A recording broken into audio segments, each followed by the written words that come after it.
Hello? Hello. Hello, everyone.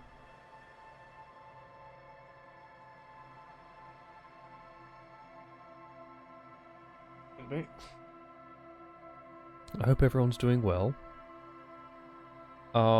Apologies for not streaming last week.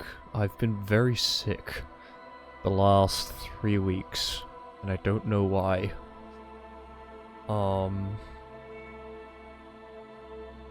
I'm fine. I have a bit of a earache and headache, but other than that, I'm fine. But I didn't stream last week, so I'm going to stream this week, and I want to. It's been a while. I want to stream. So, today, we're gonna carry on Disco Elysium. It's been a while since I played it, and I remember specifically saying that I was gonna make sure to do this every other week, so that I didn't forget what was happening. And then I didn't stream this for like 4 weeks, and like I predicted, I don't remember what's happening. Last stream, I just remember doing a bunch of like side quest stuff because I couldn't progress the story at the moment or something. So I think either we're continuing with that or I'm actually making some progress. I remember speaking to the group of people in the kitchen cafeteria place, and there was another member who was there that wasn't there in the thing. So I think I need to find him. But it doesn't matter. Anyways, let's get started so that I can stream for as long as possible. Because I've been doing a bunch of short streams recently. So let's try and do at least 3 hours. I know I'm sick, but I will try and hold out the full time this time. So.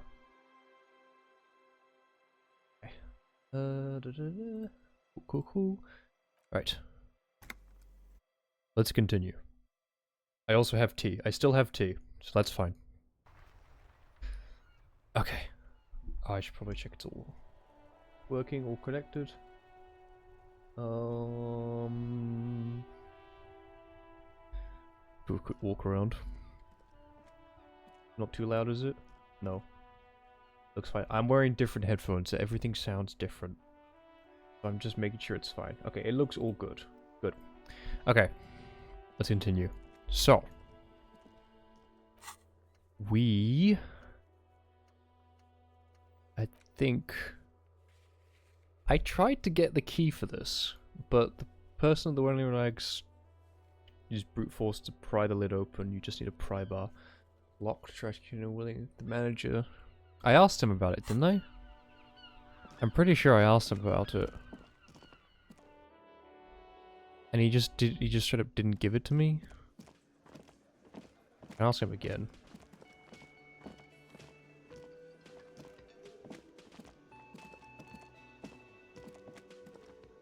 Can I help you? Another thing. Great. I love those. So the phone line is dead? Yes, and the phone company is taking its sweet time sending someone to fix it. Losers.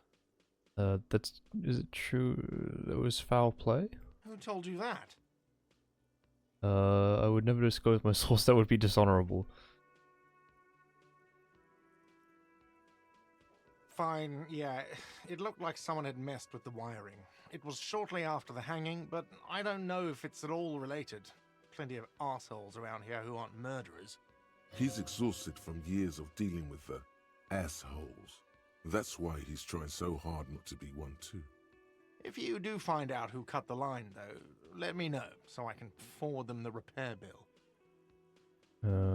Yes? Why can't I ask him about the key?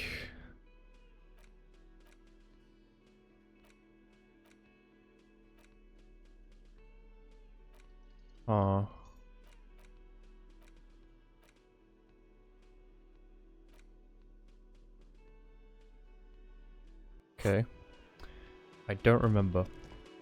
But I might just have to force it open because I literally don't have the prompt to ask for the key.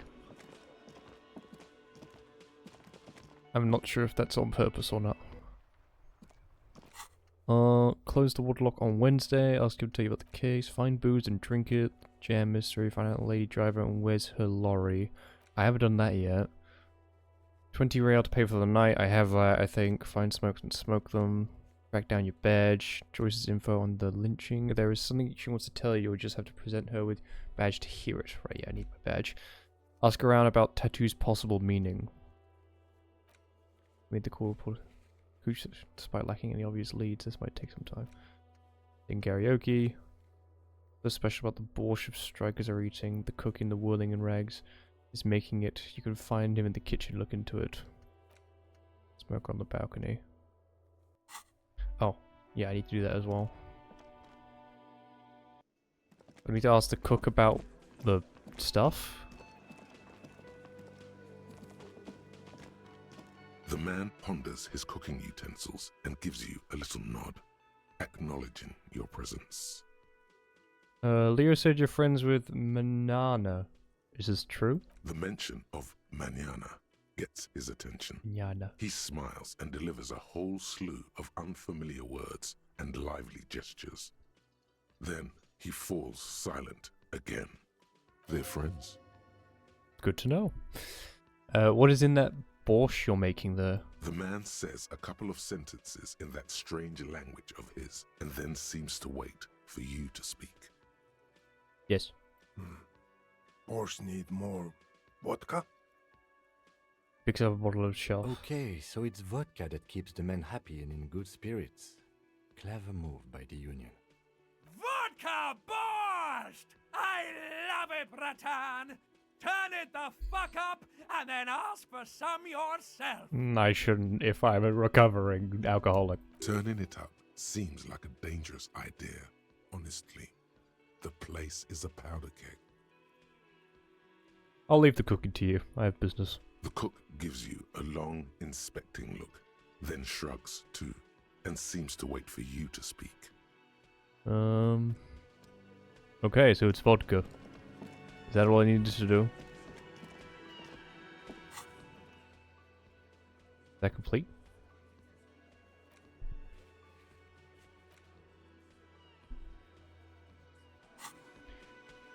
Do I ask?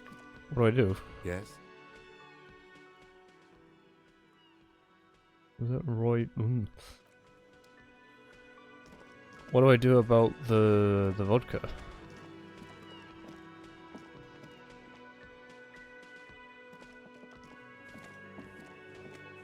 Do I ask him to add more or less? The man ponders his cooking. The man says a couple of sentences. Borscht need... Okay, so it's vodka that keeps the men happy and in good spirits. Clever move by the Union. Vodka! Turning it up seems like a dangerous idea, honestly. The place is a powder keg. Turn your fingers, cut it. No vodka. The cook gives you a long, disappointed look, then turns the stove off and seems to wait for you to speak. Okay.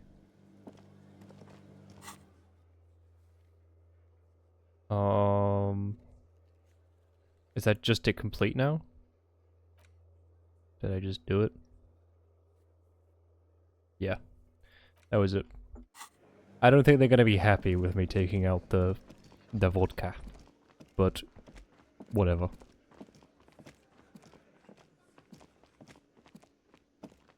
What's the worst that could happen? Okay. What about these ones? You told Lena is missing because of the broken water lock. She's still where he hasn't come back. Let Morrell know if you see him. Get boots off Victor's feet. Find all the armor pieces. Send Victor's body to processing. Ask the little girl in the fishing village down the coast who knows something about the armored gloves. Get speed from Kuno's apartment and take down Kuno's dad. Oh. Yeah, I haven't done that yet. Get Isabel and Lillian in the nameless fishing village down the coast. Find someone to sign the documents instead of intended signees. Forge the signatures, but somewhere private where you feel safe enough to sleep. Talk to Titus and establish authority in the Hardy Boy's eyes. Okay. Shall we go visit Kuno's dad? What's the worst that could happen?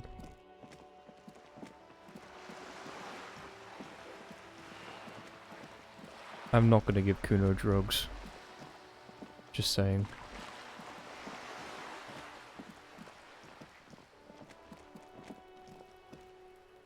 Just an ordinary wall.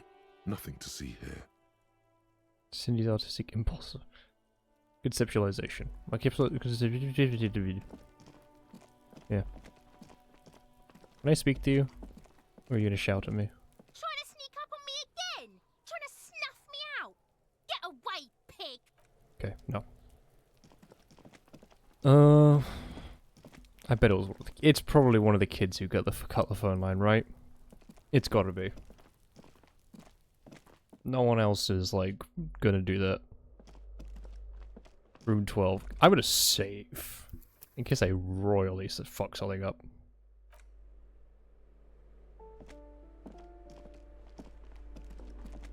Okay.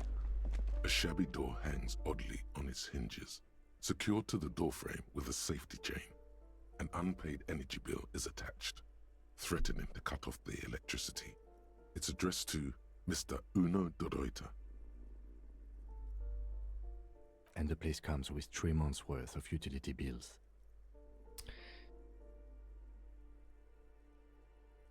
I'll try that in a sec. Should I knock lightly? No response. Didn't think so.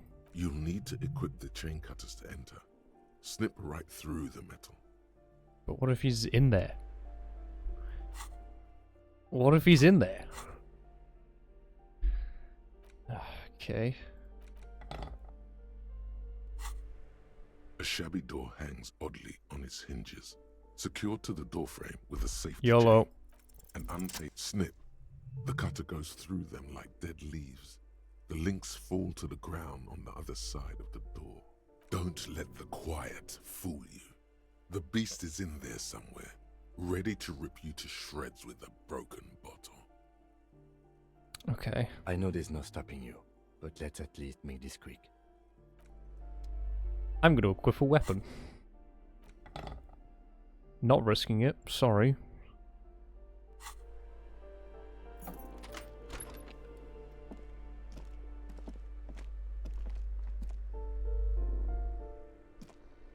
He's not in here. Yes, he is. Glossy erotica covers the walls wrinkled from moisture. A phone book lies open on the table, covering a stack of utility bills. Right next to it, in plain sight, sits a small bottle of amphetamine, conveniently equipped with a straw. Good. Confiscate it. The minuscule amount of amphetamine doesn't interest the lieutenant in the slightest. He listens instead to something in the other room. Take the speed. You pocket the bottle as if it were the most natural thing in the world. Don't wait. Celebrate. No. Blast that shit. No. Right here. Shut Get up, inventory electrochemistry. once this boring table shit is done. Blast it before you face the beast. Deruita. You're going to need the encouragement. I don't think I will. I'm taking his money though.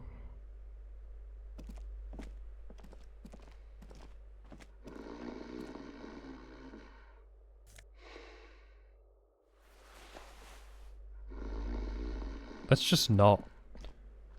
Let's just not. Let's just not. There we go. Job fucking done. Get pence. +1 composure. What do these do? +1 electrochemistry. You know what? Fuck electrochemistry. There we go. Perfect. Do we need to face the beast? I just needed the drugs. Take down Kuno's dad. I don't want to. I don't think I can. What is my... That's my stuff. Physical instrument. I'm not horrible.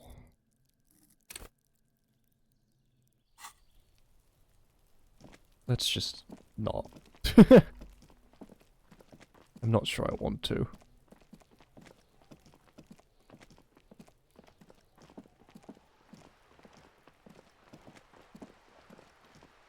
I should unequip these, right? There we go.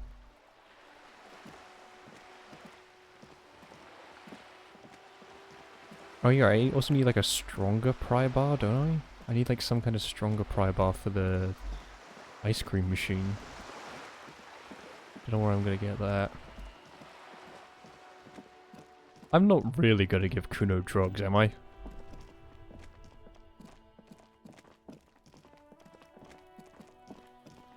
That's not actually what's gonna happen here, right? Fuck does Kuno care? The boy tells you he doesn't care.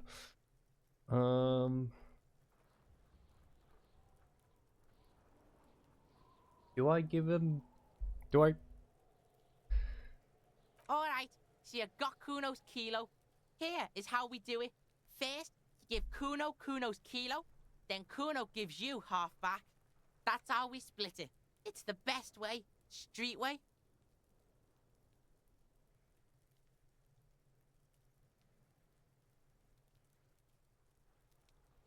Why did I want... The fuck are you talking about? Kuno doesn't... Hold on. Why am I doing this again? Why am I giving the kid drugs? Can we... Capeside and get Kuno's speed. Sharing it with him will cement your friendship, and who knows what secrets will lead to.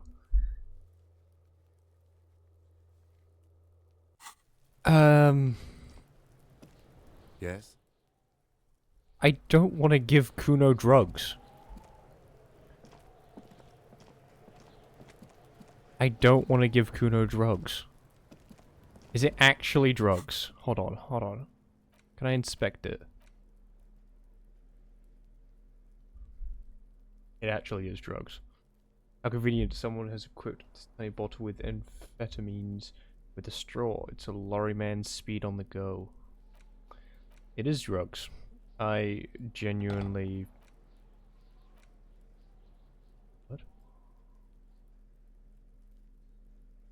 Can I equip this? No. I'm gonna say. I don't want to give Kuno drugs. This trash container is locked. Oh. The sliding lid has a padlock that says whirling in red. Wait, what? I have the key? Hold on. With a well-oiled crack. I have the key. Pops open. When did I get the It should key? now be possible to simply raise the lid. Never mind then. Don't. Maybe you shouldn't. Maybe you shouldn't. Of course you should. This is your time to shine, Hobocop. Dive into that dumpster for extra content. Didn't I just have a premonition that there's something in here? There is, but you won't like it. Sweat forms on your brow. Your hand is still on the lid. Oh, but... The smell of rotten food rises to greet you. You see soggy cartons, dirty rags, and organic waste. Lovely. We're just in time. This hasn't been emptied for over a week. Look under the box of carton. You see milk and egg rest with one broken egg in it. Some pasta wrapper. Picking up the soggy packages somehow feels familiar. A box falls into pieces in your hands. Batiste Soleil cereal. There are plastic pasta packages below. And turbo noodles. Nothing of note, however. Pick of the rags. Among the threadbare kitchen towels, something catches your eye. A pair of denim trousers. Grab them? As the legs of the slime-covered jeans begin to unspool from the garbage, a rank corpse smell fills the air. Huh. The victim's clothes? Cadaverine odor is faint. If these belong to the deceased, they were removed when he was still in the early stages of decay. Drop them in here, officer. The lieutenant produces a black plastic bag marked evidence from his pocket. Guitar marked blue jeans. Pockets empty or emptied. He wore them with a belt, too, a white belt. The loops appear stretched, but the belt is missing. That's it. Do you see anything else in there? I have another bag here. Something slimy catches your eye. Reach for it. A drab, long-sleeved shirt, olive-colored, appears from the food waste, dripping with pus. Back the shirt. This is a military-type overgarment. No label or serial number. This is the kind of rib-knit shirt that's worn over light armor to conceal it in an urban scenario. Anything more? The rest of the rags are just kitchen variety waste. Just garbage. That's all, I think. All right. We should go to Gart again and ask if he knows who put the clothes in the trash. It could be as simple as someone from the hostel cleaning the yard. Or that one. I'd advise against confronting that force. He nods towards the redhead boy behind him. Need to ask the kid to put it there. Do you think someone from the Wellings might have been involved, maybe? Not really. All we know is the victim's clothes are in the trash. The lid was locked, and his establishment had the key. It's just a small loose thread. Okay. The lieutenant nods, then looks back into the trash container. Hold on, I'm just checking the stream real quick. Making sure it's still working. Search the food waste. It's just organic waste, cold and slimy on your hands. Apple and potato peels, mostly. Unidentified sludge, and the occasional chicken bone thrown in for good measure. But hey, nothing. It's nothing. Nothing more to see here. What's this? What? A blue piece of plastic sticks out from the apple peels. It's shiny. Looks like the corner of something. Pick it out. Something larger. A clipboard. Oh. A blue plastic clipboard with moist papers hanging from it. They look badly damaged, but you can still make out forms and notes, written in a man's handwriting. Officer, is that your paperwork? No, it can't be. Yes, it is. Look. This plastic has the RCM street grid on it. You've even got an autopsy form. Miserable looking slip of paper sticks on the board. If you don't mind my asking, how could you have let your paperwork end up in the trash? It must have been cramping it. It has foreboding quality to it. Maybe I needed to lose it with the cripple. I think I didn't want to be a cop anymore. That's why I tried to flush the cop down the toilet. I'd rather not talk about it. Understood. You know, after reverting his attention to the container still stinking in front of you. Be untroubled. If anything, this small moment has made him respect you more. Has it? I'm about to ruin that. Dig in Hobocop style. Wow. An Armistice caliber 50 knock cannon. Half wrapped in paper tissues. So shiny. Where? I can't see it. Never mind. Look at that fat string of archipelagon pearls snaking amidst the banana peels. And is that Cordon Electric's preamp with Electra F2 tubes? It is. That catches quite a price. We're talking 12,000. Easy. Unless you're into hi-fi yourself. I'll sell it. No, you won't. Because none of those things are real. They're not actually in there. All you see is food waste and crisp wrappings. There must be something. All you see is a broken mug with a racist depiction of the yellow man frolicking in saffron. An antique? Only in its social sensibility. Great. Interesting. Reminds me of the mug collection we saw in our weasel's apartment. Maybe he or she has been dumping their garbage here. Oh. An interesting little clue. Let's see where this goes. Clues have a way of magically connecting to other clues down the road. That's true. Or it may just be a coincidence. Either way, something to keep in mind. What else do you see? Nothing else. The container sounds a muffled gong. Cool. That's one thing off the list. I think we got it all. You said you didn't want to talk about the ledger. However, now that you have it back, it would not hurt to start taking notes on the case. Officially. Good idea.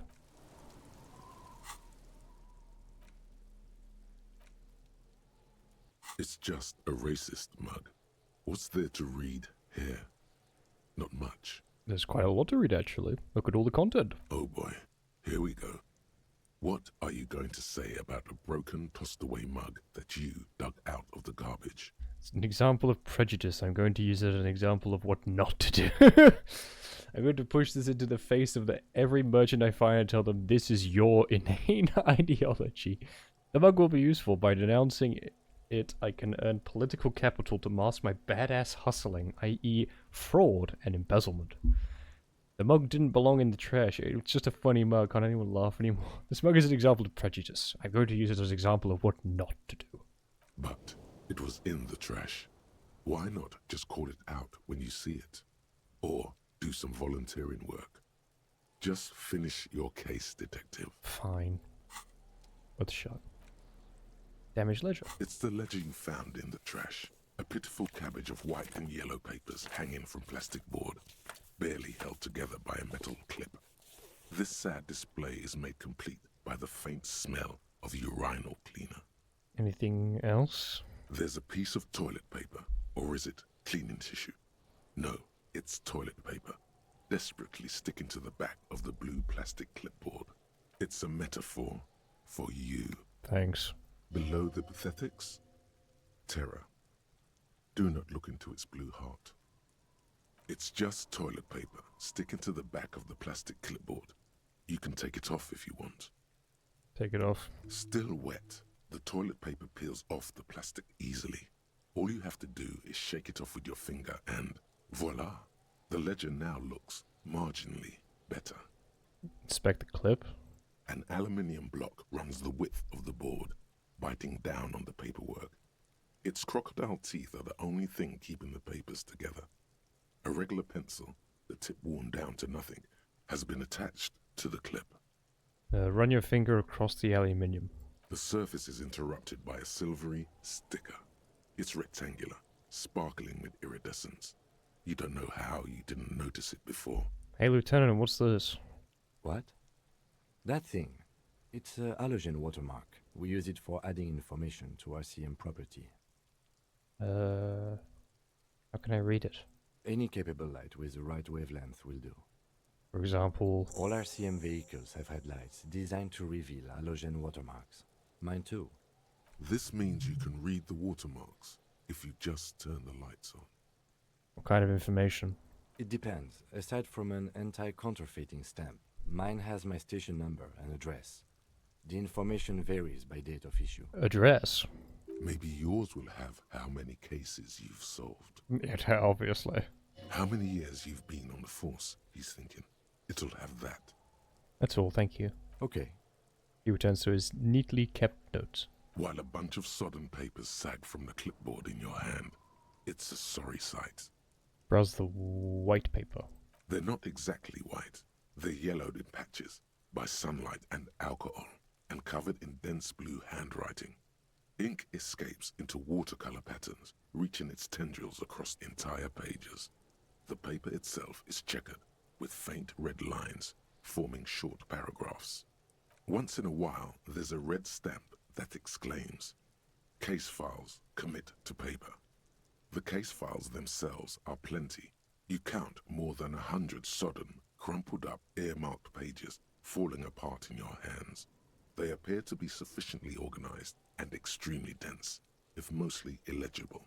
What is in there? What are they about? Work, strife, poverty, the Jamrock Quarter. These are handwritten logs of investigations dating back to January 51, this year. The exact number is hard to estimate, due to missing pages and an odd naming convention. But there are at least 20, maybe 30 cases, undertaken, not completed, mind you. It's the middle of March. You have attempted 2 cases a week on average. There was a mention of a naming convention here.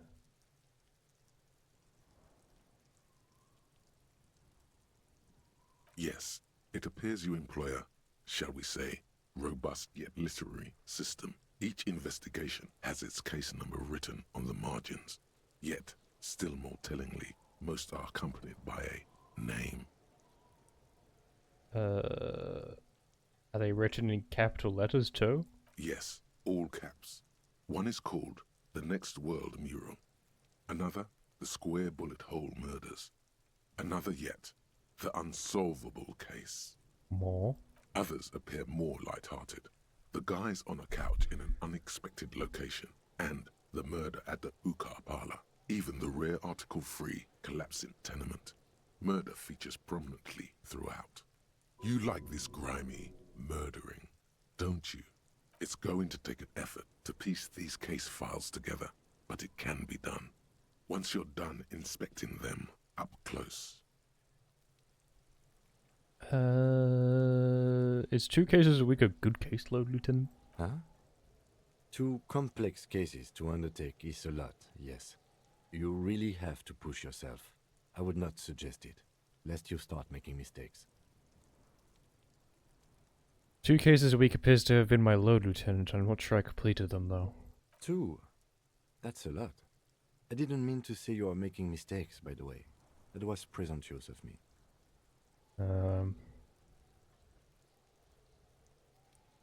I'm sure I made plenty of mistakes.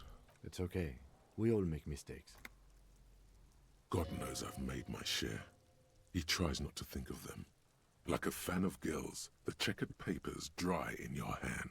The handwriting is extremely dense, if mostly illegible. My cases appear to employ some kind of naming convention.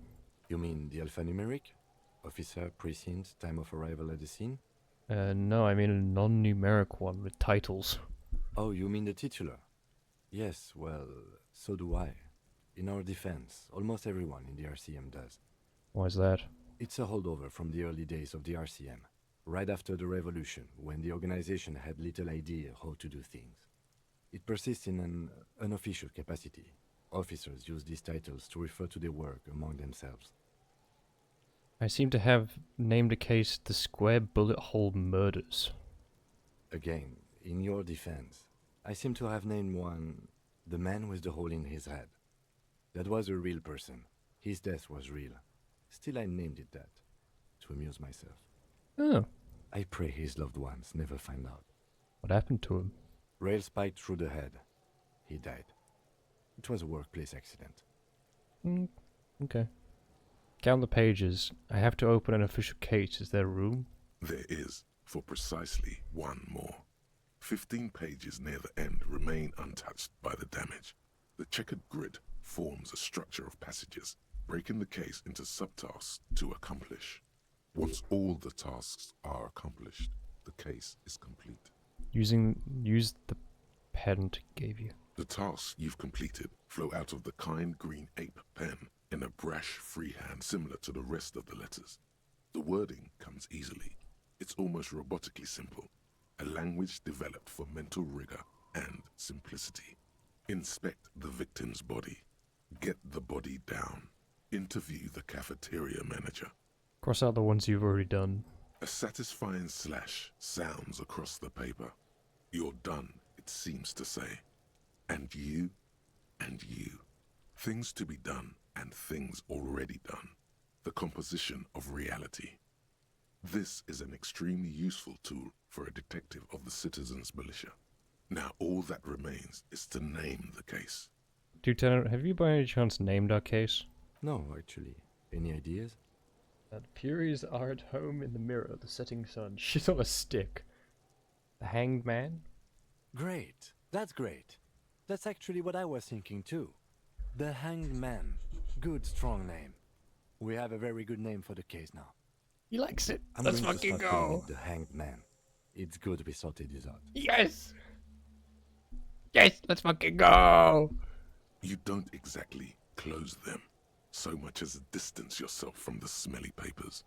They're a little further from your nose now. Browse the yellow papers. In the back, you see thin, translucent copy paper. I'm very happy that Some you neon like yellow, that. some I hope it wasn't bright red, sarcastic, but all it's good. covered in boxes, like marching armies. These look like official forms, waiting to be filled out. Then rip them from the binder and hand them out, according to type of form. What types of forms are these? 3. The topmost are misconduct fines, the middle ones are station calls, and the bottommost are field autopsy forms. Each is easy enough to make sense of. Misconduct fine? A monetary penalization ranging from 20 to 250 real. Severe cases allow for 1,000 real, but that requires special paperwork. The details of issuing these fines are spread out over the rest of the fields. A tool for manipulation. Give the lowest amount and people will be ingratiated to you. Station call. These are quite sinister in turn. They give a date and time for the person to appear at the specified precinct police station. Below the call are the criminal charges you risk by not appearing. Field autopsy? A dozen pages of thin copy paper, bright red in color. You see the parameters of a deceased human form waiting to be filled in. Age, sex, condition of internal organs, color of the irises, predation marks, condition of sexual organs. Why would I write that down? Yes, all that remains now is to fill those forms and hand them to people. Fines for wrongdoers, interview requests for bad guys, and field autopsies to dead guys. What delicious power hid within this pathetic Let's mess. go. You feel better. The rest of the stinking cellulose is much worse for wear. Being sandwiched between the board and the rest of the paperwork must have spared the fragile copier paper. Look at the clipboard. It's made of dark blue plastic, hard enough to beat someone to submission with. The edges are rounded, however. The U4 size board feels thick and heavy in your hand. Light shimmers on its wet surface. On the back you see the embossed letters, RCM. What did you say the color was? Blue. Thank you. The blue heart. Don't look into it. Okay. Take the ledger. Something rattles inside, ever so lightly.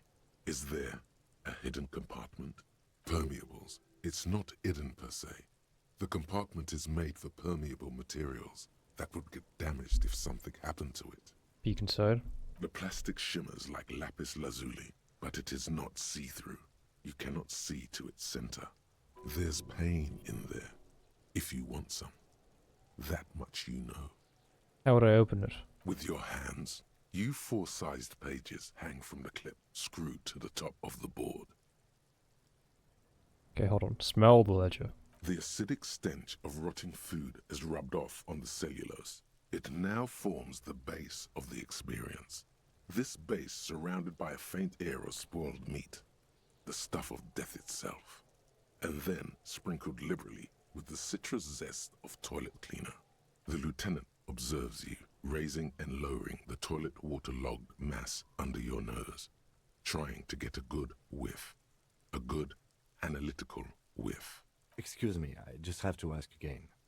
How could you have let this get tossed out? That must have been. It was foreboding quality to it. I'm picking up dark vibes. Maybe I had to lose it.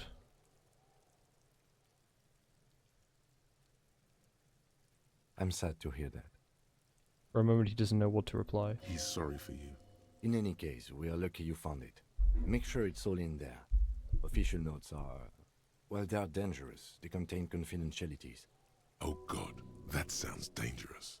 Make sure you don't throw it out again. Good idea. Now, if you'll excuse me, that thing has filled me with the sudden urge to make sure mine is in perfect order. Understandable. Okay. 2 checks. One much easier than the other. Open the hidden compartment in the clipboard. Let's go for it. Yes! The two sides of the board appear slightly misaligned, like a drawer that's come off its slides. If you bend the plastic on your knee, slowly, the slides snap back into place. It should be possible to just, you know. Slide the drawer open. Without resistance or sound, the two panels move against each other. The compartment is now open. What's inside? 2 ticket stubs and a handmade postcard. Pick up the ticket stubs? What fucking... Why is this an option? Okay. 2 octopuses are smiling, reaching their tentacles toward each other in the colored pencil drawings. The tickets permit access to the zoo in Revachol East. The aquarium costs extra. These let you go there, too. Okay. Pick up the card. Thin wax paper has been glued to a piece of cardboard. Sounds like leaves rustling when you pick it up. You see violet flowers, floral patterns, patches of glue. Smell it first. It smells of chewing gum, apricot flavored, exactly like the gum wrapper you found. The same brand of chewing gum. Oh. Familiar handwriting lines the inside of the card. Looped, round letters in a woman's hand. Harry, it begins. You're already reading. I wanted to write you a letter so you can read it when you wake up. Maybe it will make you happy. Throw it away, please. But it will make me happy. A merciful wind blows in from the Bay of Revachol, dusting the ground at your feet and raising newspapers far away. You feel the card slipping into it. Let go. What was that? Read the card. Your hands shake, holding onto it. Every morning when I step out and you're asleep behind me, it says, I find a little piece of sadness in me. I carry it in my chest, down Voyager Road. Every step I take, it grows. By the time I reach the fuel station, it has filled me entirely. I step onto the light rail and look back. Sparks fall from the bow collector. I know it will be like this until late afternoon, when I get off the 42 and walk back to you. You. Every step I take will get lighter. It almost makes me run. Sometimes I do. I can't believe I met you. I can't believe the happiness I feel with you. You have a vast, vast soul, and I will always, always, always come back to it. Kisses, kisses, kisses. You feel the air sucked out of your lungs and the blood sucked out of your head. Everything around you gets dark. Small white dots appear. You feel the ledger slip from your hand. No, hold on. To what? There's nothing. Detective, is everything all right? Fall sideways?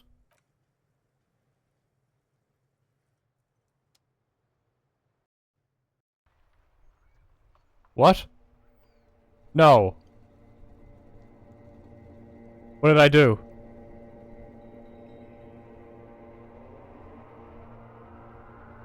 What did I do?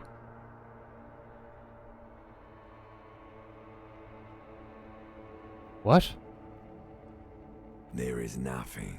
What? Again. Nothing sad, brother. No treachery, just blackout. Well, almost nothing. There is the ground below you, that's still there. And the small light that's on, fluttering, somewhere in the basal ganglia. Who's that? That's me. Blue eyes, that's me. And who's that? Who was what? He speaks of the sickening longing, the unwell emotion. Even in the darkness, he's grasping for it. Still trying to hold on to the great sorrows slipping in the water. Slimy. Yeah, that's the stuff. Here in the paleo-mammalian cortex, we call it the shadow. Because it's always there. Was that the X something? The... Bloated corpse of the past resurfacing. Yes, that. Don't prod at it. It will start moving again. So my name appears to be Harry. Your name is fuck all. It certainly ain't Harry. Then what is it? Your name is passed out on the ground, dragged around by one of the other evil apes. They're taking you somewhere. Where is Voyager Road? There is no Voyager Road. There are no roads, no houses, no lights in the windows. It's all on pause. Enough. Just lie there motionless. You think they would let you? Until you disintegrate into biomolecules? No.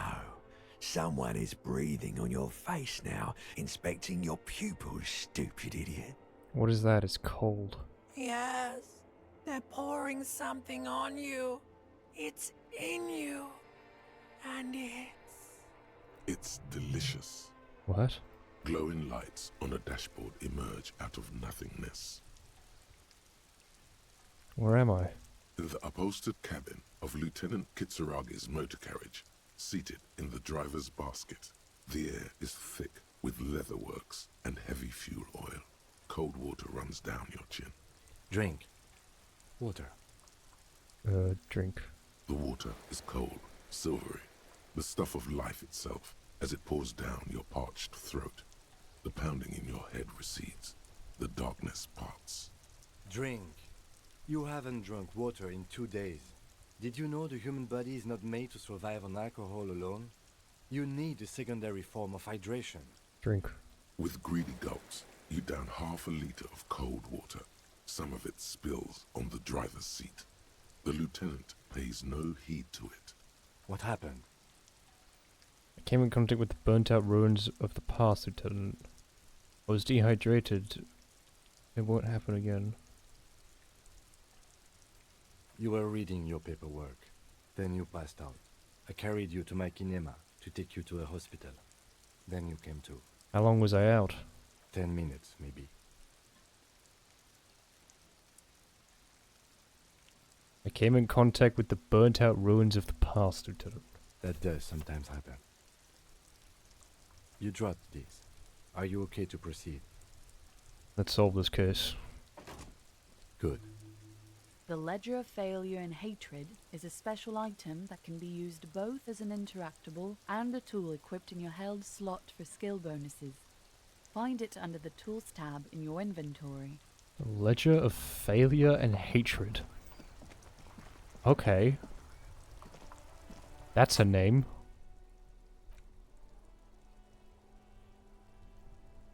-2 authority, +1 empathy, +1 inland empire.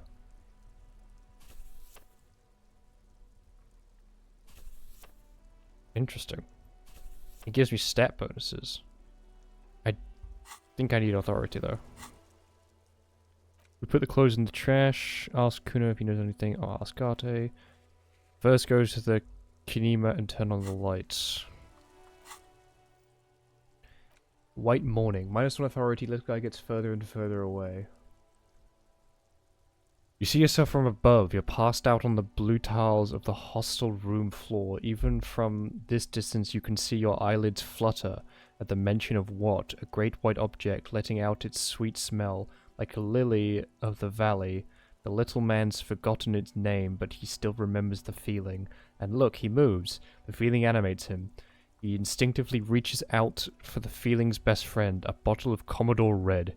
He puts on his disco clothes and gets smaller and smaller. -1 to authority.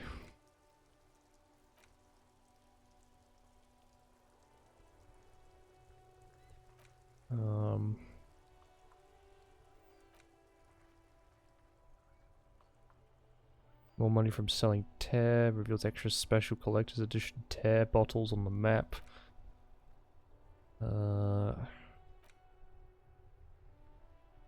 Temporary research bonus. Okay. I do have a point I can use at some point. I need to put my thing in front of this. Inside, you see a set of steering levers, a radio microphone, a pull-out toolbox, and the soft glow of the fuel preheater gauge. Kim, how do I turn on the headlights? Alright. Ready? I turn, you press start. It's next to the preheater. He's downplaying his excitement. The lieutenant is more than happy to show off his precious carriage. Press engine start. The dashboard lights up with orange glow. The rounds per minute gauge jumps. Oh my god. Of the Caprice Canada comes to life with a whiny growl. That sound, you feel the wind in your hair as if you're already driving. But where? Yes, where? Down a narrow street, lined with shabby wooden houses, the 881 motor tract, coiling like a serpent high above. Children play under the viaduct, eyes turn to watch you as you pass. What's ahead? The Valley of Dogs, and before it, a familiar dome, like a ladybug without the colors. The building has a designated parking place for your carriage. This is Precinct 41, as close as you have to home now. It's far away. Press button labeled headlights. The lights unfold with a little click, casting electrical light onto the ground before the vehicle. There you go. I'll turn them off from the remote once you're done. We just need to stand in front of the machine now.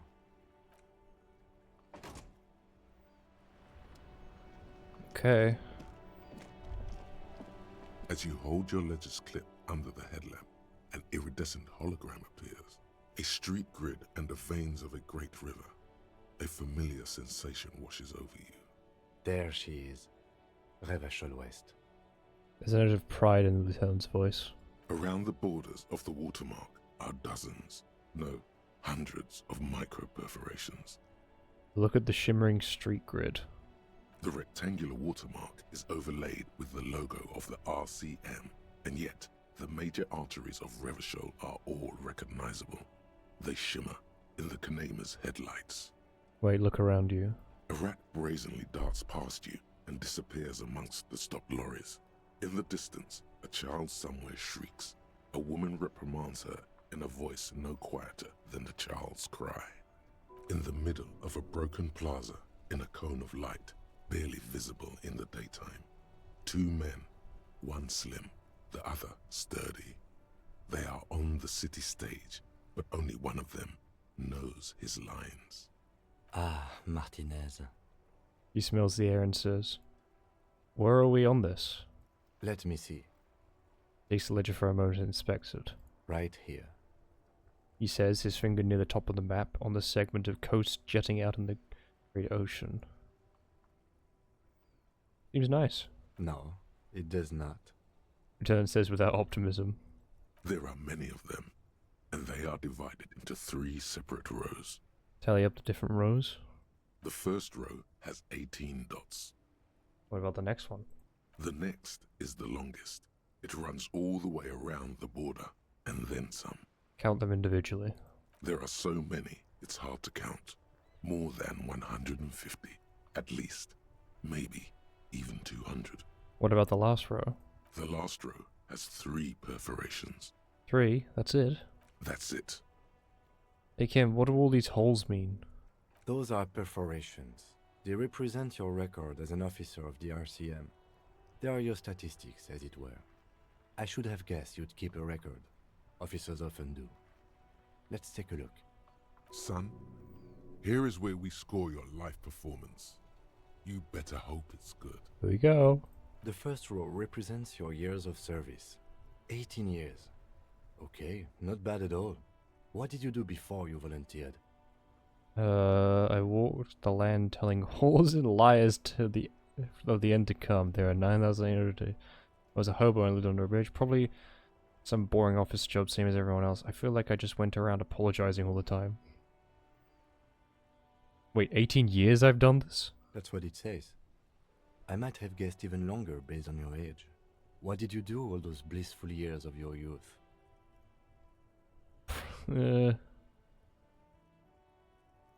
Probably some boring office job. No shame in working a regular job, detective. Sometimes after a long day of doing this, I even envy it.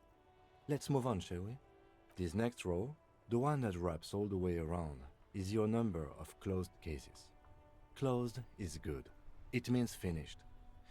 You've got, let's see... Wow, more than 200. That a lot? It's quite a lot, even for someone who's been on the force for nearly 2 decades. Usually, clearing more than 10 cases a year puts you in the 90th percentile of all RCM officers. I don't think I can ever re-become this. I used to be good. That's some solace, I guess. What's the last number? Right. Those are your confirmed kills. You've got precisely 3 perforations there. So I'm a killer. That's right. A killer of humans. For an RCM officer, especially Precinct 41, which is in the Jamrock quarter, it's rather tame. I mean that in a good way. What's it feel like to kill a man, Mr. McCoy? A young woman asked the man across the desk from her. Honestly, babe, says John McCoy, crossing his ankles over said desk. I don't feel anything anymore. It's just like brushing my teeth. I do it once or twice a week and don't really think about it. There's no trace of guilt in his voice. There are certain officers who treat their kills like some kind of ghoulish game. If they do happen to solve a case, it's usually by accident. It's obvious the lieutenant doesn't think very highly of these officers. But it seems as though you are, or at least were, one of the good ones. So we have that to be thankful for. He's sincerely glad you're not a scary predator. Not to say relieved you're competent. Have you ever killed anyone, Kin? Yes. He says, declining to elaborate. It's not a problem for him to state it, however. How do you handle the strain? Everyone has their own method of coping. Some more effective or self-destructive than others. He gives you a meaningful look. Personally, I find it helps to keep up a few hobbies. Like what? Oh, this and that. Let's not get into it now. Maybe I should find a hobby. Why not gardening? You've already got the gloves. That's a good point. It's meant in earnest. Please don't mistake it for a jab. Thanks for this. The lieutenant nods. Okay, let's go. Right. I'll go turn off the lights. Presses the remote control on the key. You can now see your statistics on your journal page, to the right of the task description. Wait, what? Right to the task description. Superstar Cop 2, Sorry Cop 11, Boring Cop 2, Communist 5, Fascist 2, Ultra Liberal 2, Moralist 6, Good Cop Bad Cop 14, Honor 1, People Killed 3, Cases Solved 216, Years in Service 18. That sounds good. That sounds generally okay. I'm glad I'm Sorry Cop. Okay, I have 2, it looks like. I level up some other stuff. I don't want to upgrade. I'll upgrade it when I think I'll need it. For now I'm alright. So I'm a killer. That's reassuring. Let's go ask about the clothes.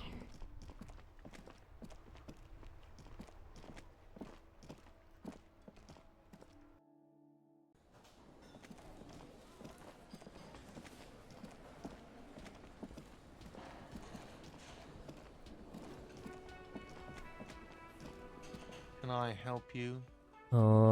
Here's the trash container key. Thanks. I hope you found what you were looking for. I found the victim's clothes. How strange. I certainly didn't put them there. Could someone on the staff have put it there?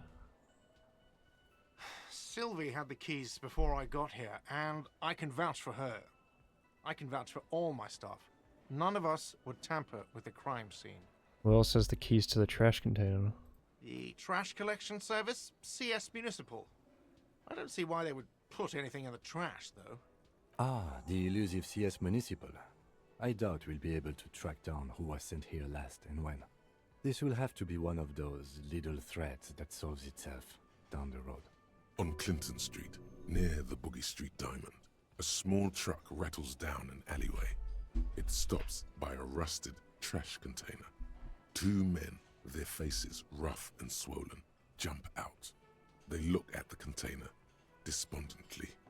CSM is written on their backs. Thank you anyway. Thanks, let's talk about something else. Yes? That's it. Okay, who else has unauthorized access to the whirling trash? Find this person and you'll know who tampered with the scene. It may take a while. Talk to Titus and establish authority. I know what I'm gonna have to do. Kuno might be able to tell me, but I'm gonna have to give him the drugs, aren't I? That's what's gonna happen. I don't want to give Kuno drugs, though.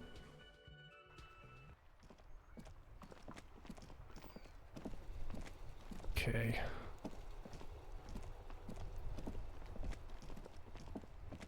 What else can I do? Finding out the gloves. Can I have a look? One more look at the person. How do I get to him? It's in here, right?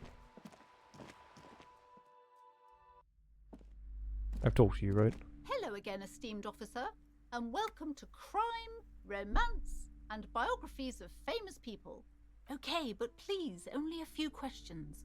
You wouldn't want to disturb the spirits. How does this curse manifest itself? The curse is so much worse than you could imagine.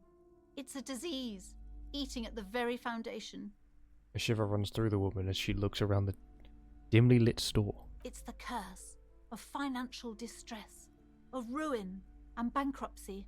She peers at the curtains again. Didn't that curtain just move? No, it didn't. Mentioned that the previous tenants have experienced some financial troubles. It's not just that, officer. We're dealing with something supernatural here. It's the cacodemons feeding off bad business practices and disappointing income statements. I see. There's something wrong with this building, I can tell you. Ever since I arrived, I've sensed an eerie, lingering presence, as if I was unwanted here. Sounds familiar. I feel unwanted too. What does it mean? Truly so? Perhaps the dark energies are leeching off you. You shouldn't stay in the store too long. It may be dangerous. Why didn't you just tell me right away it's the curse? It's not good to talk about the curse, not in detail. The negativism. It's dangerous. Talking about the void wraiths angers them. Such wraiths may prove a formidable enemy. Suit up. Have you sought help from anyone?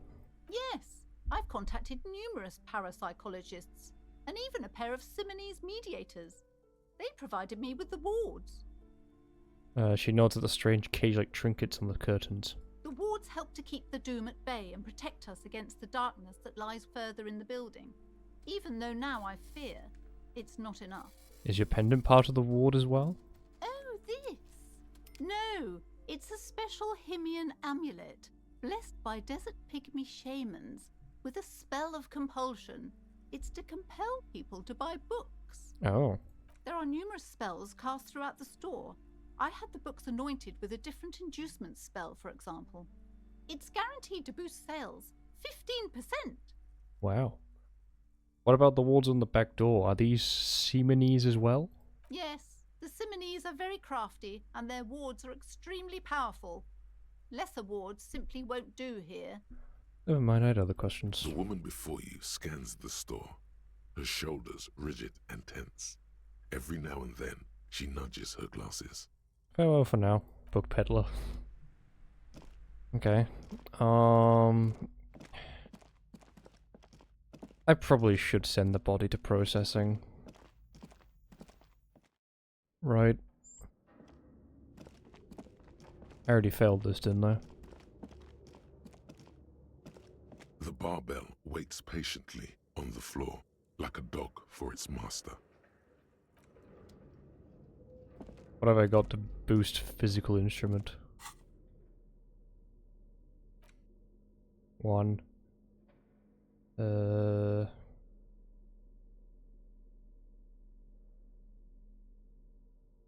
Looks like just a +1, but I doubt that'll do much.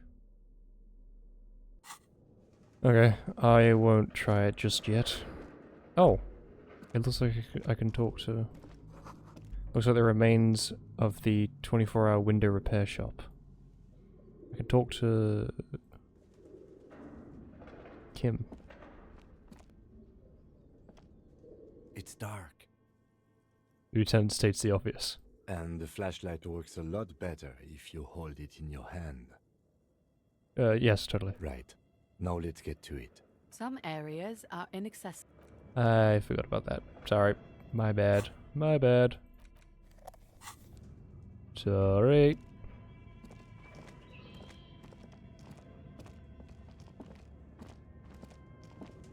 We need to go down to the what's it? But where are the clothes it used to display?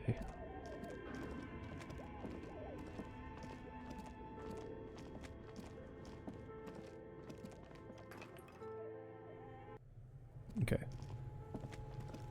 There's the evil polar bear with the body inside. I need to open up... oh gosh. This thing. This orange machine is dead still. It has a hand-cranked ice cream churner, and you slip your fingers under the frozen lid, but the ice is too cold for you to get a good grip. A pry bar would come in handy here. If you want to try again, then you need to have the pry bar in your hand, detective. Equip the pry bar. I get it, I get it.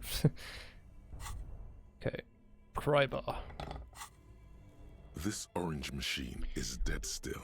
Pry bar It is has not a strong hand-cranked enough. Ice cream churner Machine and an unplugged. electric Better freezer. grip with gloves. The ice around it slowly melting. Okay, pry bar is not strong enough. I need a better pry bar. Okay.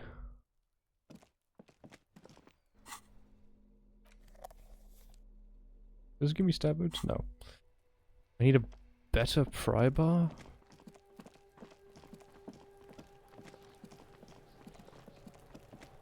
Can I tempt Kuna? Fuck does Kuno care? Let's talk about your shack again. The fuck do you want with it? Yeah. Good call, Pigmeister. Kuno doesn't. Cool. Where can I go now? With the clothes in the trash. I know what I'm gonna have to do. I'm gonna have to give him the drugs, but I'm not gonna do that. Talk to Titus and establish authority in the Hardy Boy's eyes. Split a kilo of Kuna.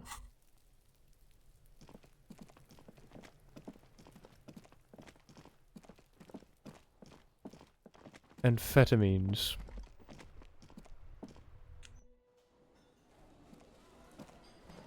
I'm gonna check something.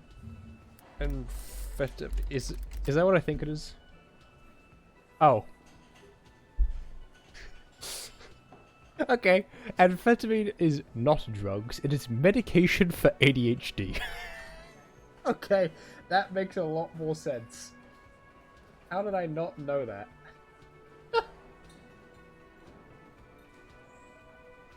Okay, I think it's safe to give Kuno the drugs. Okay. Okay, maybe I can give Kuno the drugs.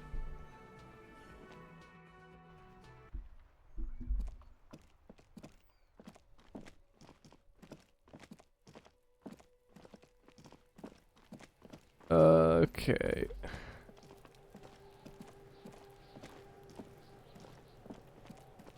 Fuck does Kuno care? I took care of the drug situation. Alright, so you got Kuno's kilo.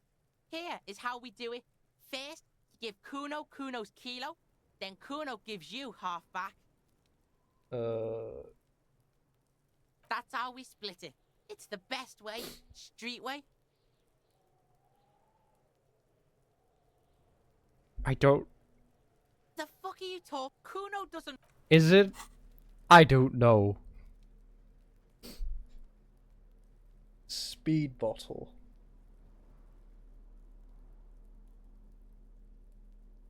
Kuno's gonna have a fucking heart attack, apparently. Someone has equipped a tiny bottle of amphetamines with a amphetamines illegal? Amphetamines are drugs. They can be legal or illegal. They are legal when they are prescribed by a healthcare provider used to treat narcolepsy and ADHD. Using amphetamines can lead to addiction. Amphetamines are illegal if they are used with a prescription to get high or improve performance. In this case, they are known as street or recreational. Okay, they are drugs. So, do I give it to Kuno? Is this a good idea? I need a second opinion. Kim? Yes? Do I give drugs to kids? I don't know. I don't like this. Okay.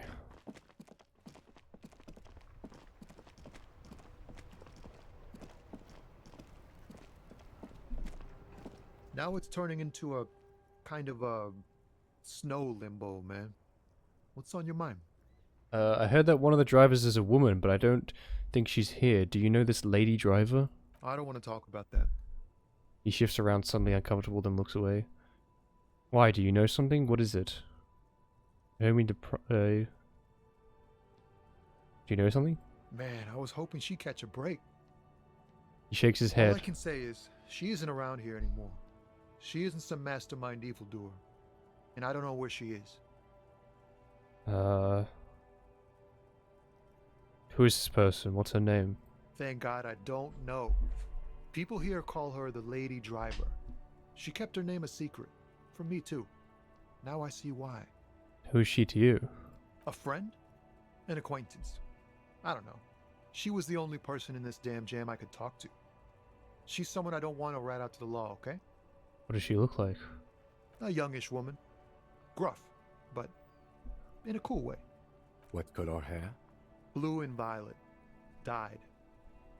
It was violet when she got here. Blue before she went. Then she may have dyed it again. Why did she leave? Damn, I don't want to... Please just let it go. Whatever she did, it can't be that bad. She's not a bad person. I know that much. We can't just let it go. It's part of a police investigation. That's how it always is with you, isn't it? All part of the investigation. The girl's troubled. If you hunt her down, she may not survive it. I can't have that on my conscience. It won't come to that. We won't pursue her on this. This is information only. I don't believe you. Believe us, it really is. You said she's troubled. How? She's got the darkness in her. That young person's darkness when you think it's all over. And you're looking for a way out. She shared this with you? Yes. Which is why I don't want to snitch on her. I was told everyone's afraid of her. You're not? I heard the rumors. I saw the other drivers looking at me strange when we talked. And she told me, too, that she's had a violent life. But I wasn't afraid of her. More like for her. Did this violent life include drug trafficking? Well, it looks like it did now. But we didn't talk about that. We talked about life, you know? She talked about her mind. The way it worked. The trouble it was giving her. The pain it was causing her. When she left, did she leave her lorry behind? Fuck, man. Go grill someone else with these questions, okay? There are plenty of drivers here who couldn't stand her, or were afraid of her. They'd be more than happy to rat her out. He's right. There are other options. The raceman, for one. Push Tommy, and it will break his heart. And his spirit. Don't expect you to be pals. Now is not the time to focus on feelings. You need that info, son. Fine, I will drop the matter for now. Thank you, friend. Wow, this makes me feel like I should pick up smoking again. Don't do that. Would help with my rhymes, too. Could have spare some change for a working stiff? Huh? Oh. No, I ain't got any money. They don't want to pay for unfinished work. They who? The bosses, man. I don't know who these bosses think they are, but that sounds like an arrangement for them. Makes sense. First work, then pay. Yeah, it sure ain't good for me. Or you. I'd spare a coin or two for a city cop down in his luck. If I had saved 4 myself. Fair enough. Yeah. So if I level up empathy, I got a chance again. We have to grill the racist. He might know something.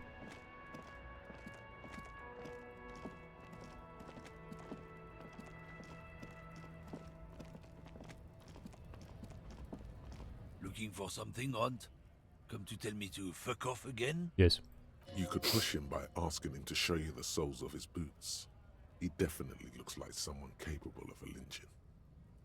Found this mug in the trash. Yours? Oh man, that's great. Look at that guy go. Haven't seen anything that funny in a while. Is it yours? God damn. Thanks for that, but no, it's not mine. He doesn't live in Martinez. Let me see the soles of your shoes. Been admiring the stompers, Hunt?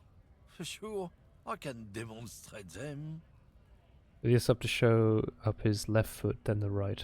On the bottom of the man's boots, you see an intricate tangle of treads with no immediately discernible pattern.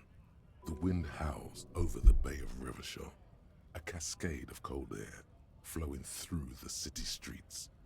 Those same streets have left their share of scuff marks on the underside of your green snakeskin shoes. What's up with your soles? It's Revachol. Where did you get boots like that? Custom made. Cost me a pretty penny. He rubs the back of his balding head. But why? You'll see when the time comes, officer. True patriots carry Revachol in their very souls. Technically, you're stomping on Revachol every step you take. Huh. I know you people don't understand poetry. Okay. Make him tell you what he knows. We're done for now. So, Something odd. half light and empathy. Those might be the two to level up. I'll see if there's any other truck drivers.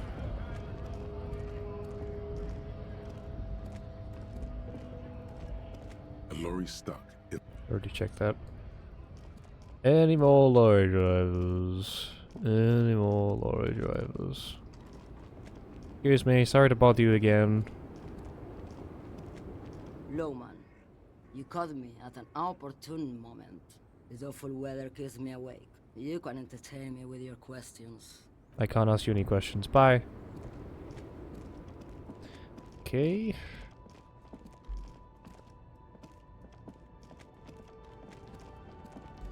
Let's go back down.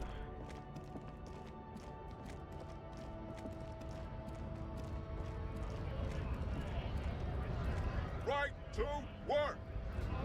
He's still protesting.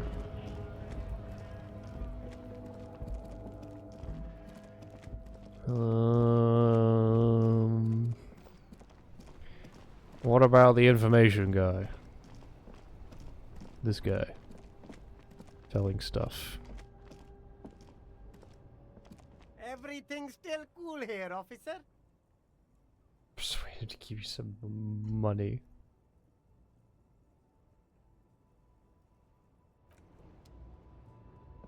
Okay.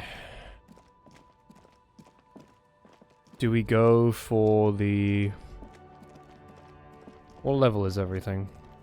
So I can either level up empathy to do the guy's question again, and I can level up I haven't leveled up half light yet. But I can use it to have another attempt at the lorry driver.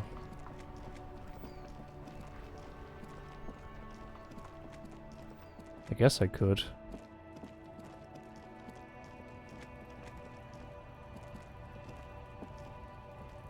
Looking for something odd? Come to tell me to.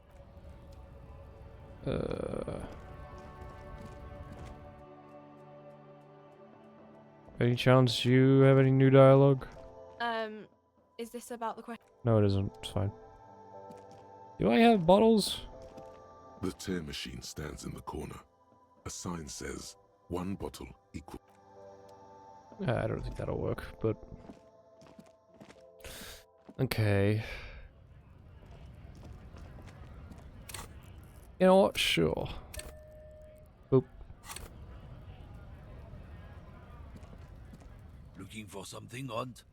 Come to tell Okay. me to fuck off again? So you're snooping cabin, Kim's bluff. Go fuck yourself. 72%. Let's do this. Men Yes! like this Okay. only respect 2 things. Strength and fear. Time to turn up the volume. Show me her lorry right fucking now. The lady driver's lorry. Where is it? Fuck you, I told you. I'm not gonna... There. His voice grows smaller as yours. I've been to your fucking lorry. I know where it is. I'm gonna burn it down, you hear me? What's your name, fuckhead? I'm gonna go on police radio and say this guy told Marjorie to fuck off. Look, fuck you, man. It's some lorry down there. Green, banged up thing. I don't fucking know who she is. When did she go away? I don't know. I don't even know her name. She just rolls with the fleet and acts like a big shot. Some dyke, probably. I haven't even seen her for days. Now it's not a big deal for him anymore. This is how he saves face. Where exactly is her lorry? Past the monument. Down there. The Green Temple. Now leave me the fuck alone, okay? A small temple by the monument. Green. Let's get into that lorry. Let's Looks fucking like he got his go. adrenaline up, too. Let's fucking go. Progress, baby.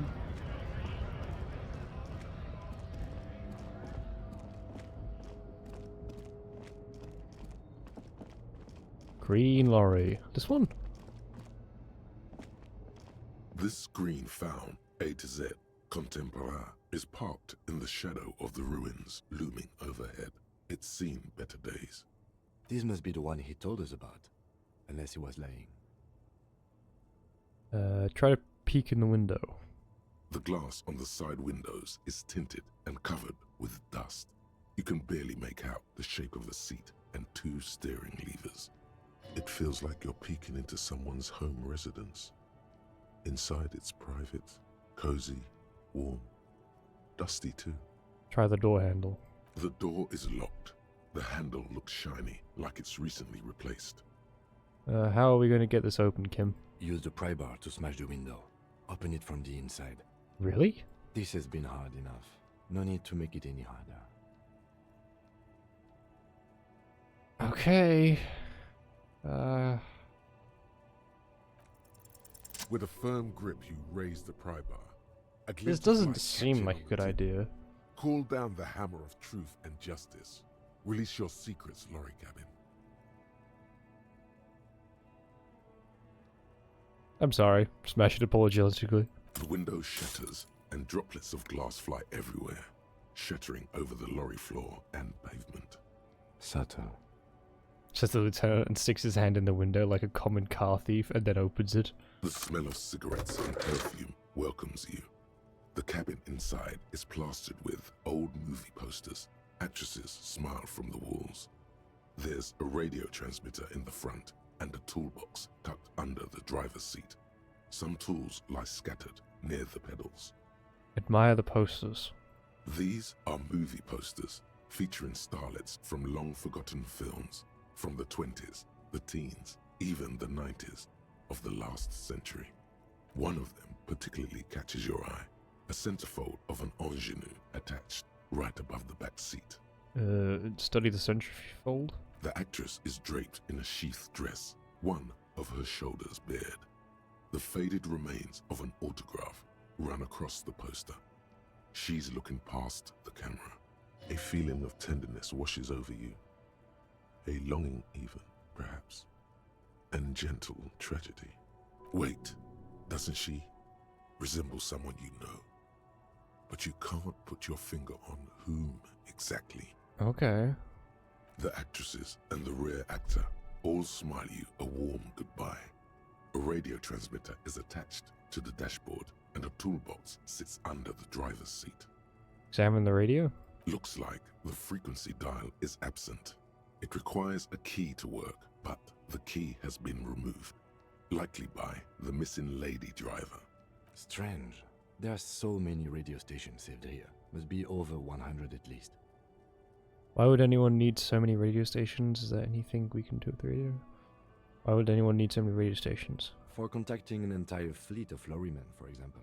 This is all shortwave, UW and UKV. Looks like we are dealing with an impressive organizational tool. The nerve center of a huge operation. With quite a range too. Is there anything we could do with the radio? Doesn't look like it. It's completely inoperable without the dial key. What else is there? The smell of 1,000 cigarettes, some dead actresses, and a rusty old toolbox under the seat.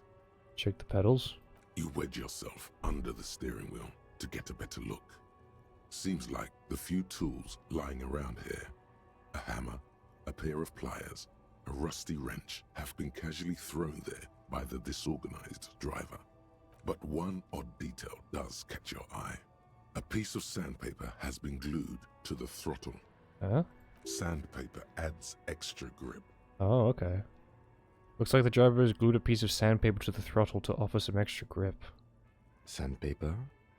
A novel technique? Sandpaper would also rub off the patterns from the driver's Right boot sole. Yes? He likes where this is going. Do the honors, he thinks. Connect it yourself. One of the footprints at the crime scene had an aberration. One sole was smoother than the other. Which means that the missing lady driver was present at the lynching. The lieutenant's eyes light up behind the prescription lens. She's also the one running the drug trade. What a handful. First the drug smuggling, now this. How deep does this rabbit hole go? Women. Always up to something. No, don't say that. But first the drug smuggling, now this. How does this rabbit hole go? Now we know for certain who is the missing 8th person at the lynching. Hooray! Do you think that Hardy and his boys could also be involved in the drug operation? I think the entire union is involved, maybe even all the Martinez. Not necessarily. The lady driver could have kept the drug trade a secret. This would fit what Joyce told us, but I don't want to make any assumptions. Understood. We should still go and see what Titus has got to say on the matter. Are You're we right. finished with the lorry? Not yet. The movie stars are still smiling from the walls. The radio transmitter sits on the center console, and a faint smell of perfume is in the air. Pull out the pull-out box. A metallic drawer slides out from the seat. It's empty, except for a folded newspaper. Unfold the newspaper. It's an issue of Peripherique from last Wednesday. A piece of paper falls out from its pages. Pick up the note. It looks like an article ripped out from a radio enthusiast magazine. Complex mathematical equations explain the basics of something called the Ulan frequency system. These formulas look oddly painful. Maybe it's the hangover, but they give you a headache. The Ulan frequency system? I've never heard of that before. I know of FM, AM, UKV, but... His thoughts trail off. Push in the toolbox. The pull-out toolbox slides back into its nest. The rest is as it was. Radio, posters, a trace of motor oil smell under all the cigarettes. He closed the rusty old lorry door. Great. I think we got everything. A word, detective? Before we return to Joyce? Okay. Alright, we've finished here. Let's quickly debrief and go over what we found, so we don't do it in front of the company rep. Seems like something police would do. What do you think of all this, Kim? Honestly, I'm quite worried by what we've seen so far. The evidence seems to point to a rather extensive and well-organized operation. I'm especially intrigued by that radio transmitter, particularly the sheer number of stations it can connect. Looks like this alleged drug trade casts a wide net. This means it's well funded. Technology like that, a major player must be financing it. I'm not sure what the Ulan frequencies are all about, but they may hold some significance. Perhaps it's a better way to connect between fleets while avoiding frequency bleed, or maybe it's used to tap into RCM networks. Listening in on your calls between you and your station, a worrying prospect. Oh dear. And last but not least, it looks like the Hardy boys knew this driver, as we know that she was present at the lynching. This may be the Union connection we've been searching for. The probe and the case converged, he thinks. This was quite the find. Will the RCM open an investigation into this? We should return to the murder case, see what Joyce tells us about the lynching. When we are done for the day, I call my station and suggest our narcotics department look into it. There are more than enough grounds to start an official investigation, sometime later when we are done here. We do not want to get caught in that. He stops to think. What are you thinking? The fact that one hasn't started already gives me pause. An investigation, I mean. Especially if the Madrid grouping is involved, and I can't imagine they aren't. It's certainly worrisome. All the same, I don't like the idea of internal affairs descending on the matter. That won't help anyone either. What about the movie posters? How do they factor into all this? As elegant as they are, I don't think they are relevant to the drug trade. Don't be fooled. Desire always plays a role. Maybe the trader is some sort of xenophile? Could the film industry be involved? I'm going to say no. So it turns out this is connected to the Union. Like Joyce told us, yes, logistically. But don't expect to bust this open during our stay here. At best, this is an angle we can use against them, to other ends, as extra ammunition. Okay, debrief over? Debrief over, after you. Okay, right. Confront Hardy Boys about the drug trade. The jam mystery. Report back to Joyce. Someone's using Terminal B to smuggle raw ingredients to the threshold. Joyce said there are 3 drivers in the intersection. Talk to them. One of them must know something about the drug trade. To Joyce. Which one is Joyce? Which person's Joyce? I forgot. It's been a while.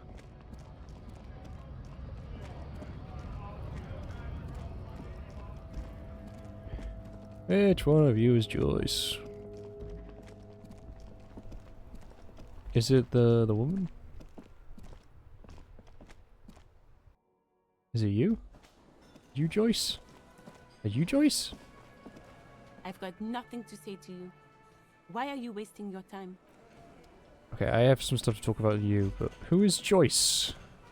You're not Joyce. Oh, hello, dear. There you are again. Hold on. Is Joyce the one with the headphones? Maybe.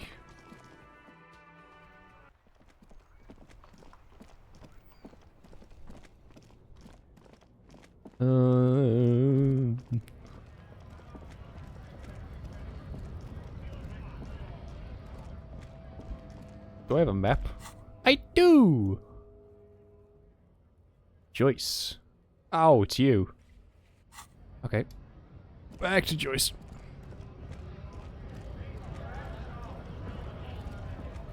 Back all the way to Joyce.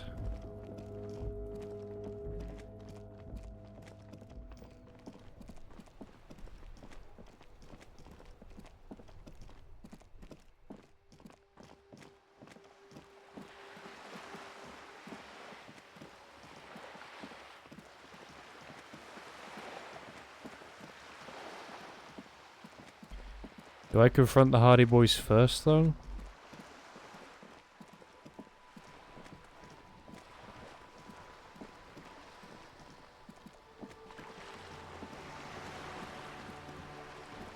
You're back. Good. What can I help you with?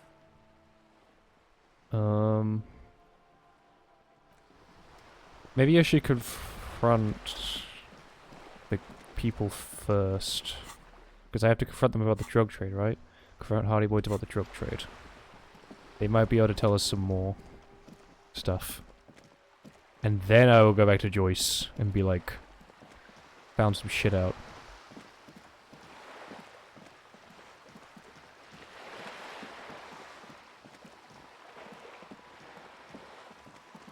I'll talk to the girl as well. Elizabeth, didn't you say?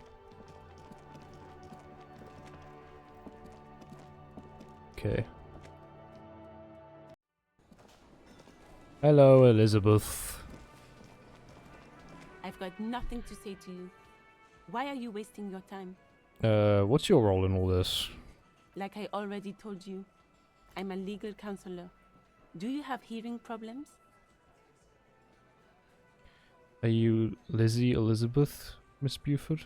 I suggest not wasting time on trivial pleasantries and focusing on why you are actually here.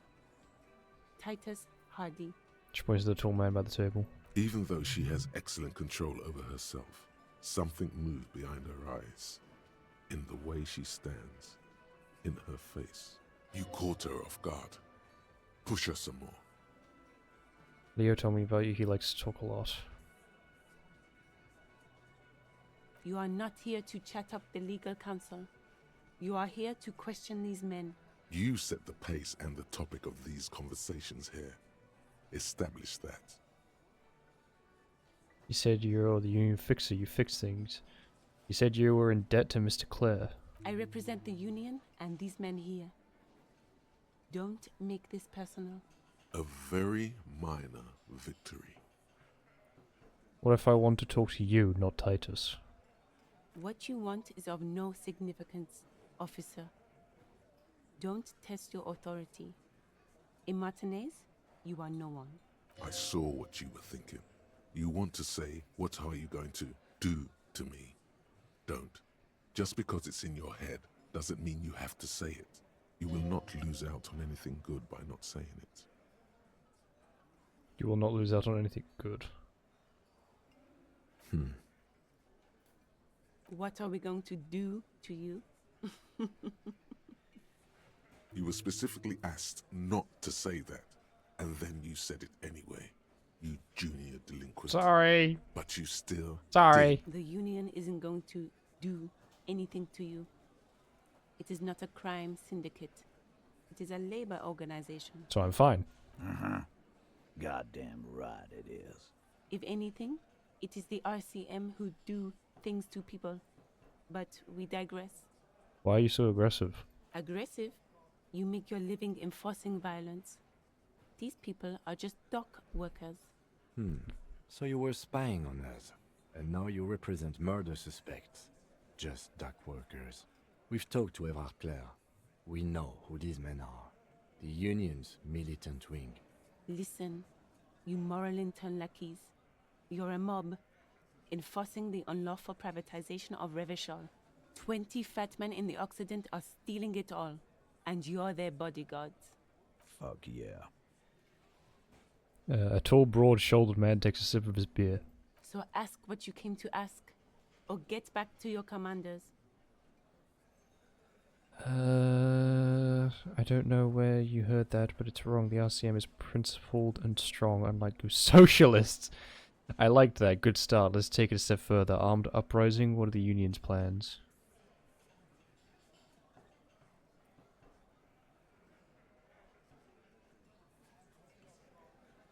Look, a comedian. Do your job, ask your questions, then get out of Martinez. Maybe we'll talk later. Okay. Everything seems fine. Looks like the circus left town, but the clowns are still here. I want to talk about the hanging again. I told you already I spoke to Everett and he said you'd cooperate. I found 8 sets of footprints, but there's only 7 of you. Where's the 8th Hardy boy? Guess what? I connected you to the local drug trade.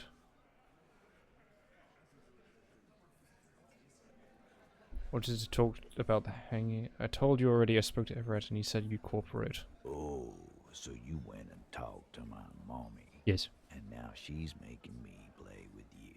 Is that it, lawman? And what's gonna happen if we don't? You're gonna go and tell on us? Very mature guys. Everett sent word, right? Yeah, I heard him. Now fuck do you think I'm doing here? You'd have your ass handed to you if it wasn't for the boss man's word. Let me state this very clearly, capo. Hello, officer. I'm Titus Hardy, and these are my boys. Hardy boys. How may we assist you? Explosive laughter follows. To his men, Titus Hardy is a golden god. They want to laugh at his jokes even before they leave his lips. This guy is a born leader. I protected you to the local drug trade. Like hell you have. There is no local drug trade. This place is as clean as a rifle. Go back to Jamrock and ask the local junkies how clean your streets are in Precinct 41 Kilos. We'll do that. In the meantime, did you know that there's an abandoned lorry at the intersection that was used to move raw ingredients for drugs from Terminal B to Jamrock? The person driving it was present at the hanging. It was one of you. We've connected the footprint. Detective, do you want to deliver the coup de grâce? No, the thunder is his. Leave it to the lieutenant. No, do the honor. You've earned it. Thank you. You're right, Titus. There is no local drug trade because it's all controlled by you. You're the drug trade. That's a mighty interesting theory. I guess that's what you would need to do, theoretically. A big, strong, state-run monopoly would outcompete the runts on the street. Yeah, man. Theoretically, that's what you would do. To get rid of the gangs, the dealers, even some of the junkies. You would need good, trustworthy people to take their place, of course. Hardy men to run such a monopoly. For the good of the community, of course. You're admitting to profiting off of poisoning your own people. Boo fucking who. People will always be taking drugs. Might as well do it clean and organized. Yeah, that's what the labor movement is all about. Clean and organized. And the Hardy Boys are running it. So they admit. Theoretically, of course. We're just talking politics here. My answer to your drug accusation is, how dare you? Go fuck yourself. Not quite yet, Mr. Hardy. There were 8 sets of prints on the crime scene. There are only 7 Hardy Boys here. The 8th Hardy, the one who's missing, she runs the thing, right? My answer is, fuck off.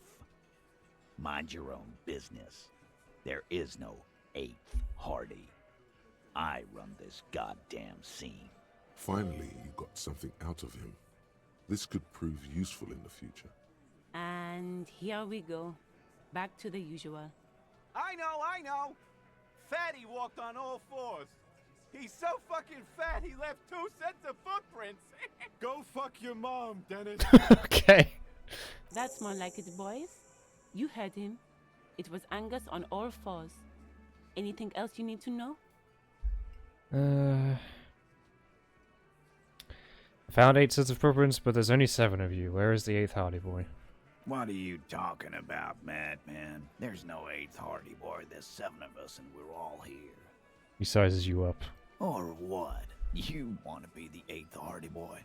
We ain't hiring. Actually, boss, we've been talking and we think she could maybe... This person Glenn wants to hire, he really respects her.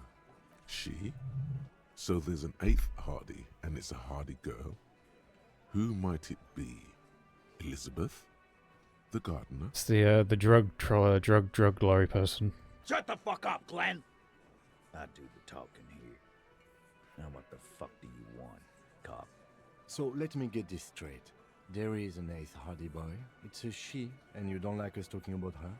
That's right. We're not talking about this. This is a private Hardy Boys matter. Nothing to do with your shit. And He points at the lieutenant. You're not cops here. Don't go digging around if you don't want a bullet in the back of your head.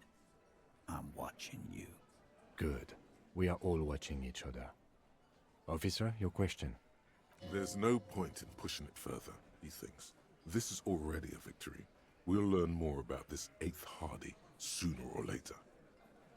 Want to talk about the hanging? Again, just get the dead guy's autograph, since you're his biggest fan. Good one, Titus. No more questions. About fucking time. Okay. I'm gonna put on authority clothes and then give this a try.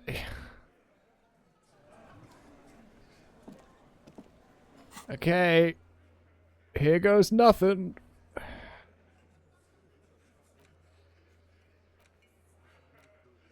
Okay. I did get an extra skill point.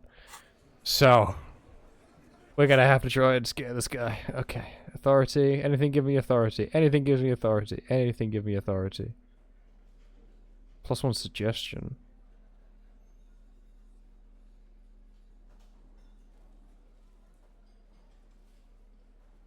-1 authority. Okay, take those off. Okay. Think that's the best we're gonna do. Let's try this again. It's you again. What is it? Okay. 72%. Come on, man. Come on. Come on. Come on. As you Yes! look around this room full of sweaty men, Okay. swearing, drinking, spitting out tobacco, does this look familiar? Where have I seen this before? You believe the place was called Precinct 41. It was also filled with, almost exclusively, men, sitting on desks, talking shit and wasting time. You seen Apricot, old Purdue's daughter? Asks Lieutenant McCoy. Replies Torson. The ass on that one. McCoy shakes his head in appreciation. A bit strange the old man named her Apricot, but, I mean, who am I to judge? Wanna hit the kebab joint? I get it, Titus. You guys really are the authority around here. Huh? You must be. You're just like real cops, drinking beer and sitting around with your dicks in your hand. You got a problem with beer now? Not quite there yet. Push on. No, I'm drunk on the job too. I don't give a shit, just like you guys. I'm also a big fan of beer, and jerking off instead of helping people. I have a beer problem, but not a problem with beer.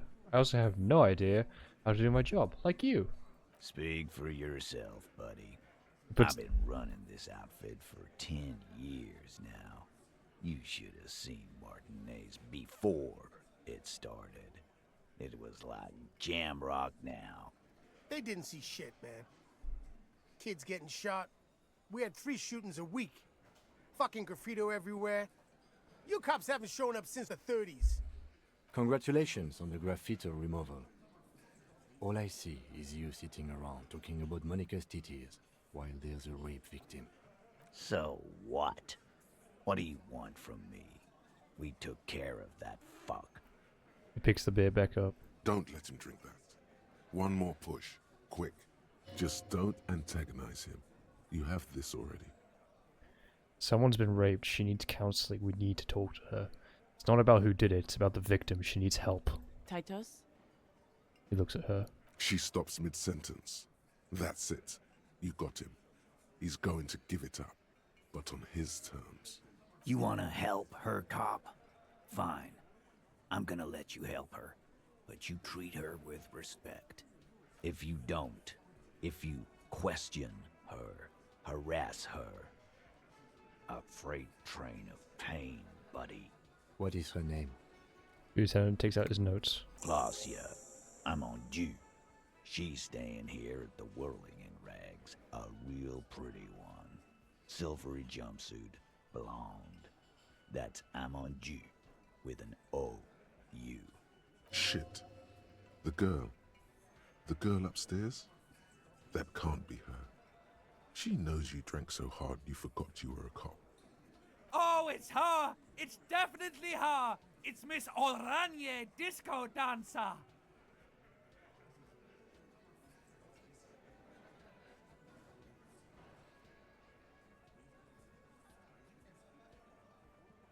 Yeah, blonde, tall, 2 rooms over from yours.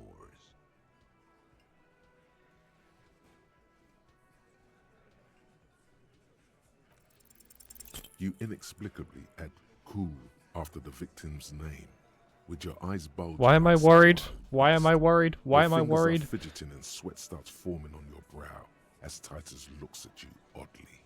I don't understand what's so cool here. Nothing. We just have a few more questions. Then we'll be on our way. Okay. Whatever you do, do not tell him you know her. That would sound off.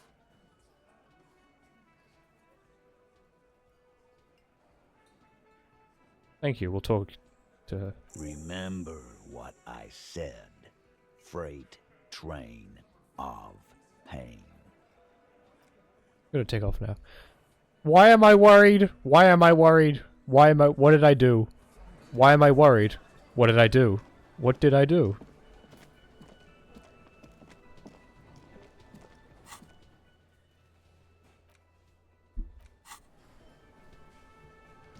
Officer, what was that? You mean the sweating and the fidgeting when he mentioned her name? You looked strange when he mentioned the assault victim's name. Do you know that woman? Yes. Is there something I should know before we talk to her? I met her in the hallway after I woke up. Understood. You were not in good shape on Monday. She knows I didn't remember being a cop. Okay, that's manageable. I didn't rape her.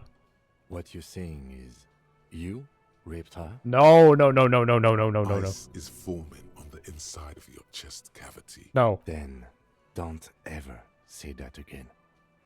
What else? This is unprofessional. Not sharing information with me is unprofessional. I've shared everything with you. His opinion of you has lowered considerably. Oh no. Did I do... How did she know? Oh god. Oh god. Did I do something? Oh god. Oh no. Did I do something? I'm scared now. Oh no.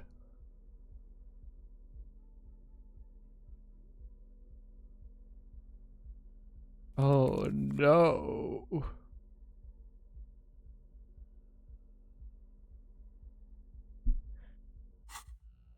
Okay. Yes? What do I do now? Oh god. Oh god. This is fucked. This is very fucked. Oh god. Kim tries to not look at your broken down bathroom door. Kim also tries not to look at the pile of taped viscera on the carpet, or the weird suitcase on the hat rack, or the potted plant dying in the corner. But it's all just too morbid to ignore. You're looking at the destruction? He nods. I'm sorry for this. No problem, officer. Okay. I'm scared now. I'm scared. Oh god. This is not good. Why was I scared? Why was I scared? Why was I scared? I'm saving, because I am scared. I'm scared.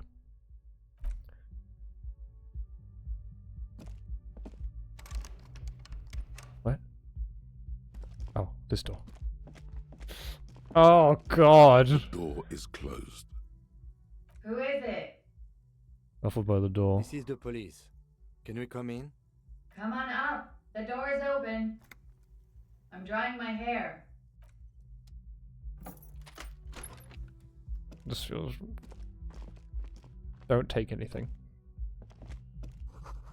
Hotel bill calculations looks like she had an extended stay. Piles of dirty clothes, a woman's. Say upstairs? This room has a sad all over it. Reminds me you of your own.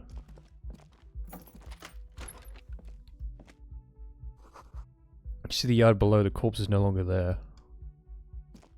This medicine cabinet is full of wares.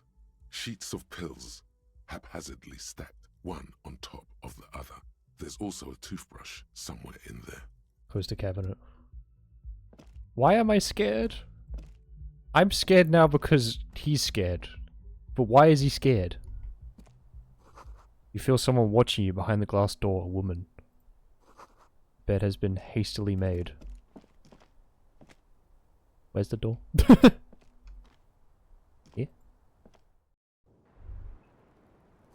Smells cigarette smoke in the air. Astra menthol. Cold coffee in an ashtray that looks like a hedgehog. Welcome to the roof. The young woman has a cigarette in one hand and a cup of coffee in the other. Below her silvery jumpsuit, an athletic young body, built long and lean. I'm sorry for the mess down there. The cleaning lady hasn't come by in days.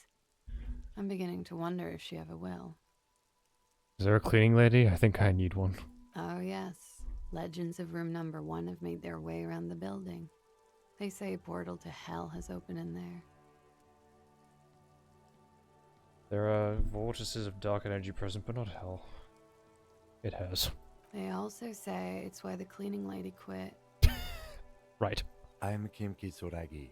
I'm a detective from Precinct 57. I see you've already met my colleague. This does not come as good news to him. Have I ever? Have you grown accustomed to your role as a police officer? I have very little of idea of what I'm doing. You're doing just fine. After all, your path has led you back to me. What do you mean back to you? Miss, we are investigating the murder of the man down there. The people who put him there have asked us to talk to you. Huh. I see. She takes a pensive drag of her menthol cigarettes. Be careful. Ask something else first. When you go there, use words like, I hear you have been through something difficult. Good shout. No need to dilly-dally. She's tough. Thanks, Coach, but I think I'll dilly-dally this time. You'll sound like a namby-pamby. Good.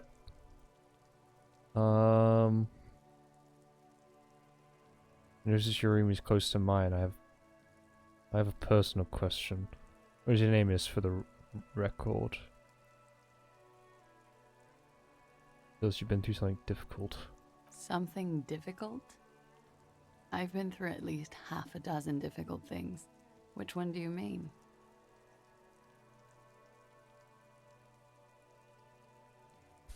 Ah!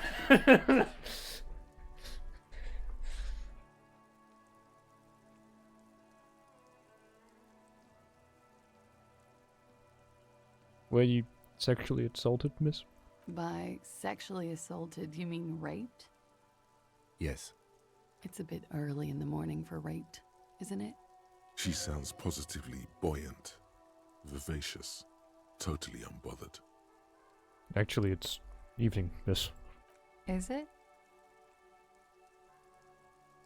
Long shadows pass over the plaza below. It is evening.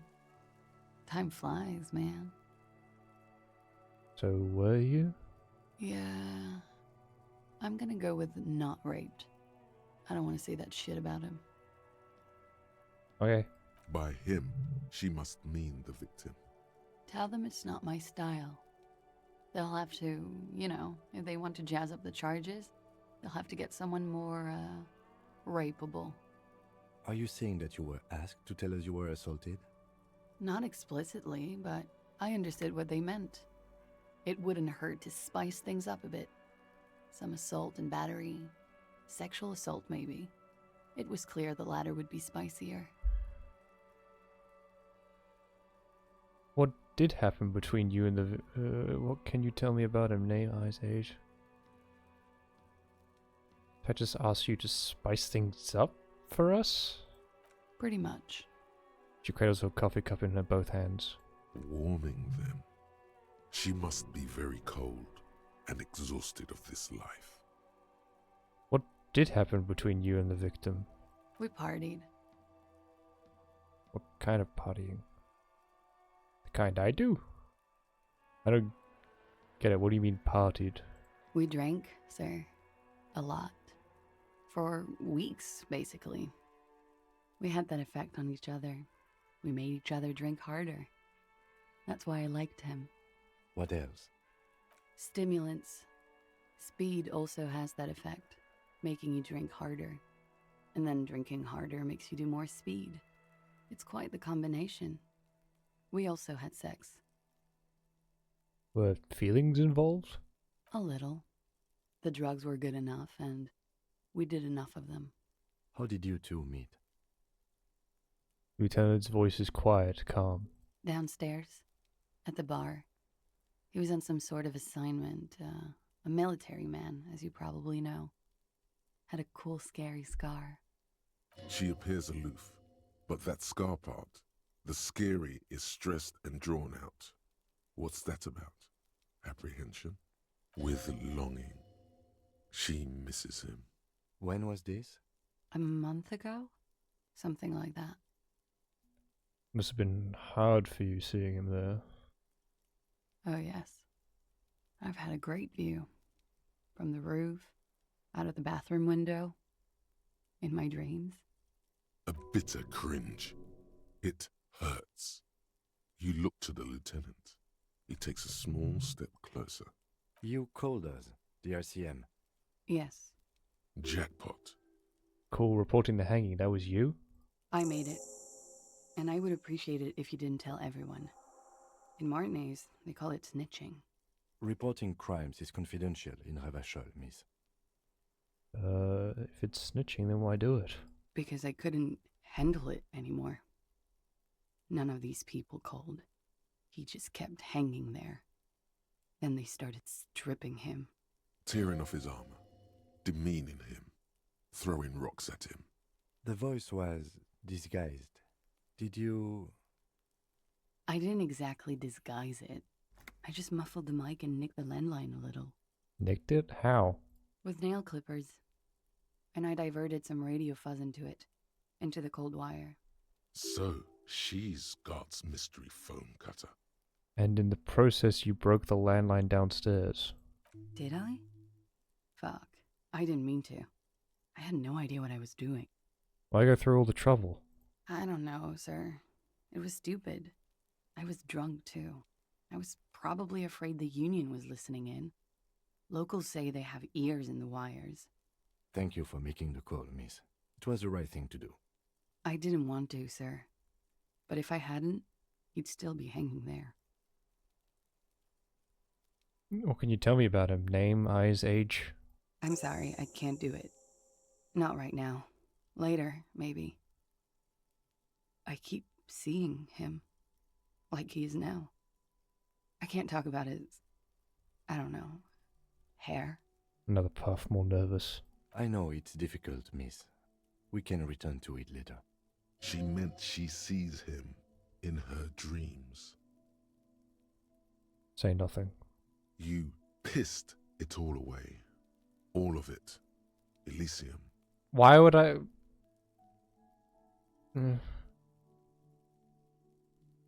What did they hang him for, if not rape?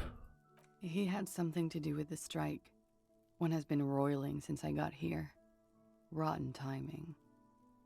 But you probably know all about it. And his role in this strike was... what? I think he was in a security detail. He was ex-military, worked for Wild Pines, and against the Union. We didn't discuss work much, if you know what I mean. But I understood it was dangerous. And they lynched him for it? She nods. How do the Hardy Boys know you? They're frequent guests. Downstairs, they have a booth for Union members. They're probably down there now. And how did you meet? Over drinks. It's been a long, boring winter. Did you party? A little, yeah. Like you partied with the deceased? No, not as hard. I'm sorry to have to ask this, but have you had a physical relationship with any of the Hardy Boys? I have. Which one? Which ones, sir? I don't remember precisely. Titus, obviously. But as I said, it's been a long winter. Could that have been part of the reason they hanged him?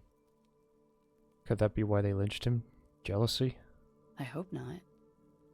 Actually, I know that's not the reason. I'm careful about that kind of thing. Not crossing the wires, you know? But that's probably where they got the rape idea. What do you mean? Men like that? I don't know. It's the way their imaginations work. I suspect it's what they'd like to do to me. Oh. She changes balance from one foot to another, crossing her legs. Thank you for telling us all this, miss. She breathes a silvery sigh of relief and weariness. The air on the roof feels humid. Should we head by downstairs, officer? We may have things to discuss there. As he says so, you feel the young woman looking at you and get a feeling you can't quite put your finger on. A suspicion? I had something else before you go, a little thing. She nods. Silvery cigarette fumes disappear into her mouth. I noticed your room is close to mine. I have a personal question. Yes, you're just one room away. Very personal. Good, yes. This means she could have heard something, like what you were doing before you blacked out. Were you in Sunday night? I need to know what I did before I lost my memory. You do not need to know that. What you need is to ask normal police questions, like... He waits for you to finish the sentence. Get a grip, he thinks. At least do your personal stuff when I'm not here. Sorry. What is your name, miss, for the record? Clausier Amandou.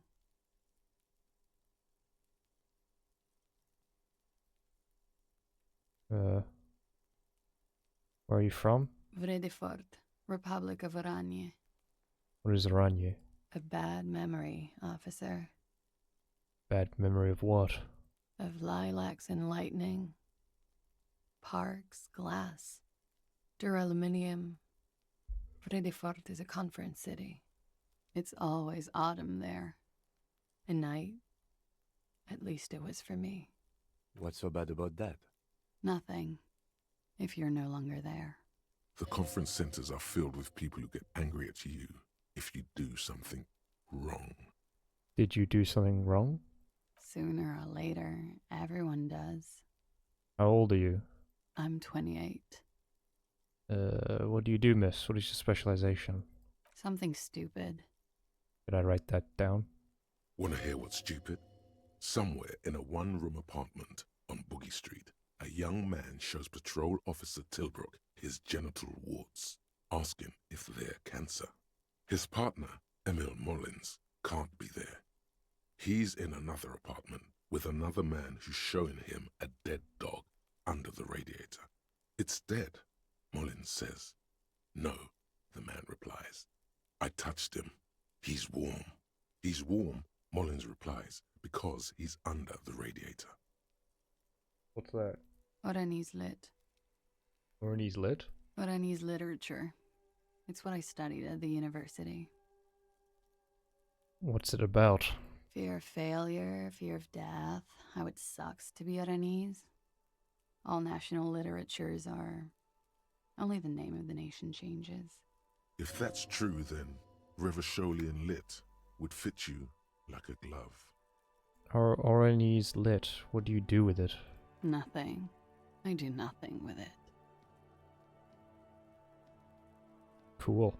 It's not very cool, but what can you do? Thank you, that's it for the record. The record. So official.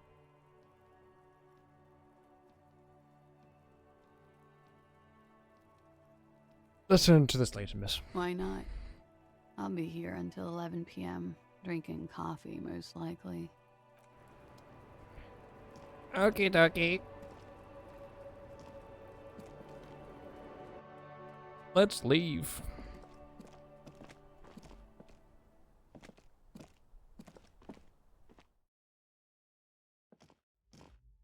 Looks like we have more to discuss with those so-called Hardy Boys. Half their reasoning just went out the window. You think this will make them cooperate? Nothing will make them respect the RCM, but it will disrupt the game they prepared for us. We just stripped off one layer of whatever it is. Her decision to not corroborate their story was definitely not part of the plan. Why did she tell us all of that? What else could she have done? Lie? She saw there was no way to lie and get away with it. I'm not sure she had to lie. I wouldn't have known.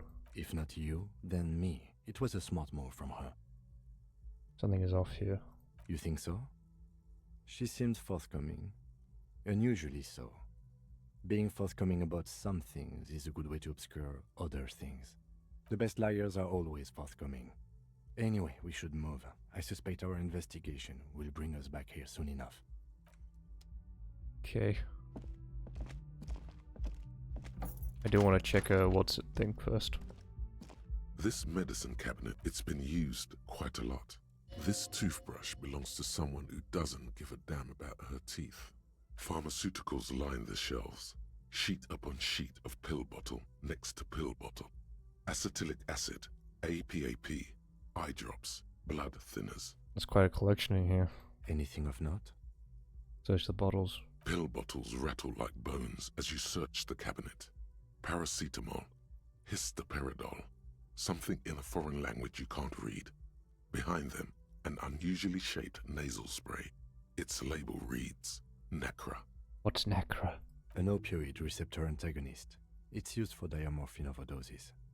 Search the pill sheets. Among some foreign, probably Messinian or Gottwaldian, marked red blister packs, you find.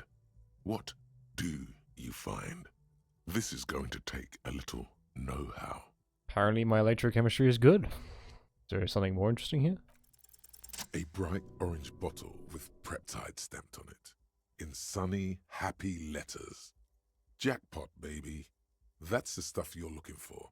Your palms begin to sweat just holding that little plastic container. Lieutenant, I also see a brand called Peptide. Peptide, a euphemism for pharmaceutical amphetamine. Prescription speed. The fuck are you waiting for? Let's get super fucking preppy. Let's not. Anyway. Need to leave, thank you. Kim, thank you. Okay.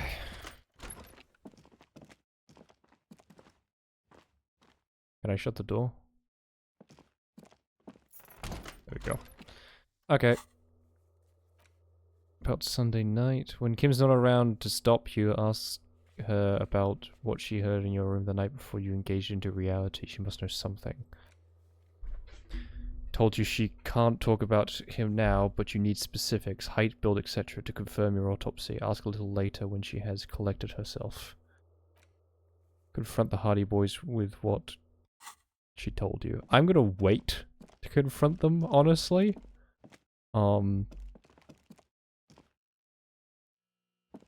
Should I?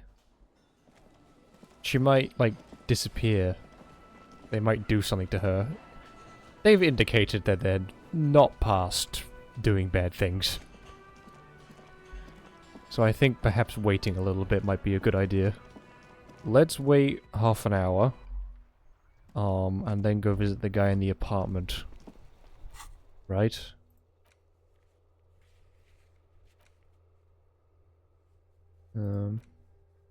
Visit apartment 28 sometime after to see if anyone's home. That's what I'll do.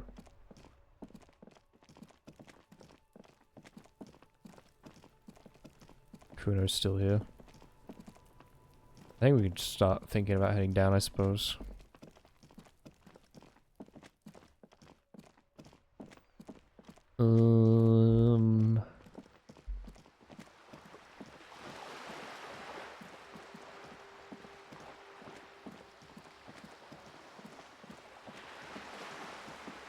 I guess I could talk to Joyce about the drug trade, actually. That's what I could do for half an hour. Tell Joyce about the drug trade.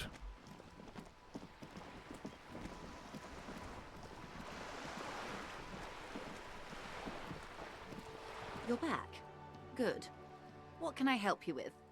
By the way, I've talked to Everett Clare. You have?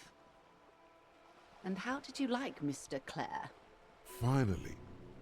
Time to choose sides. Oh, shit. Everett Clare is a hero of the workers' movement. He is a champion I've sworn fealty to. He's a bloated rainbow socialist. I can do business with him. For a socialist, he's reasonable. He is not the champion I have chosen. I wish to swear fealty to you and the cause of capital. I have the feeling the international community does not approve of him. It's not important that if I liked him, I was doing my job. I have the feeling the international community does not approve of him. Oh, come on now. He has his uses. How else would he have stayed in power all these years? Or wait, actually... She answers her own question. Corruption. That's how he's done it. Fantastic, Verm-like corruption. Reaching into the bowels of the earth. She looks at the ground and nods. The position of my unusual colleague does not reflect official policy. I hope you understand. The RCM does not pick sides. Of course. And I don't expect you to share anything he told you with me. I'm not a corrupt Verm myself. However, if you felt like discussing something, how could I stop you? Are we not human? Are we not curious to hear another person's take? It's only natural. We would only be gossiping. Tell her she'll like you for it. Yes, your disgusting necktie agrees completely. Let's gossip. How to turn up the heat on the pool. She asked me to open the door. He asked me to deliver an envelope. I'd rather talk about something else for now, if you don't mind. Of course, Detective. Should something come up later down the road, don't be afraid to drop by for a chat. Until then, is there anything I can help you with? I spoke with the lorryman at the roundabout. Yes, my eyes on the harbour have sent word to that effect. What have you discovered? Wait, where exactly are these eyes located? It doesn't really matter, and I do apologise for the surveillance. Wild Pines can't afford to be blind at a time like this. In any case, it's a relief to know someone has looked into it. If I may ask, will there be an official investigation? I assume you discovered there is an operation. She's trying to conceal her excitement, but the slight glimmer in her green eyes tells you otherwise. The lieutenant is about to interject. Cut him off. This decision should be yours. Let the lieutenant handle it. If there is an investigation, it will be part of an ongoing operation, subject to confidentiality. I am sure you understand. Of course, detectives. In any case, you've held up your end of our arrangement. I trust you with the rest. Now it's my turn. I wouldn't normally break protocol like this, but the situation demands it. If you don't solve this murder, I'm afraid we may have a bloodbath on our hands. The words bloodbath sound cold in her mouth. They taste of iron and strawberries. What's that about a bloodbath? Yes. I'm afraid this strike may descend into a small-scale civil war, with possible consequences for all of Rivershoal West. Since you are sharing, ma'am, this is also the RCM's worst-case scenario. Then we're on the same page, as grim as it may be. I've already heard about a connection between the lynching and strike, but I need your testimony. I have an indirect role to play, I'm sad to say. My employer experienced a momentary lapse of faith in me. In that moment, they elected to deploy a private military contractor as an insurance measure. They called it my security detail. A momentary lapse of faith? They were dispatched after I relayed the union's initial offer. Every worker... A member of the board. I tried to convince my employer it was simply a piece of rhetoric, or a joke. They did not appreciate the humor. Do you need a security detail? Absolutely not. These mercenaries are muscle, pure and simple. They are meant to intimidate the Union into surrendering. Who are they, exactly? Crenell, an Oranese military company. As far as I know, 3 arrived in Martinez. They report to me sporadically, but they do not answer to me. To be frank, our relationship is deteriorating. They wear ceramic armor, have semi-automatic weapons, and years of combat experience. They also have trauma and stressor disorder, and no idea how to conduct themselves in an urban civilian environment. So, what happened? The story is, one of them, the Colonel, I don't know his real name, sexually assaulted a local woman while he was drunk and separated from his unit. This allowed some of the more militant Union members to subdue him. He was taken out behind the whirling in rags and lynched last Sunday night. What then? Nothing. Mr. Clare refuses to let me into the harbour. I have not been able to discuss this matter with anyone there. The remaining 2 Crenell contractors carry out their orders, for now. For now? It's a smokescreen. In secret, they are conducting an independent military tribunal into the lynching. Once this investigation is concluded, executions will follow. What is the nature of this so-called investigation? Whether to execute one, some, or all of the Union militants. It will be all of them. The decision is already made. I have to say, this is not Disco. Maybe the investigation can team up, share resource and intelligence.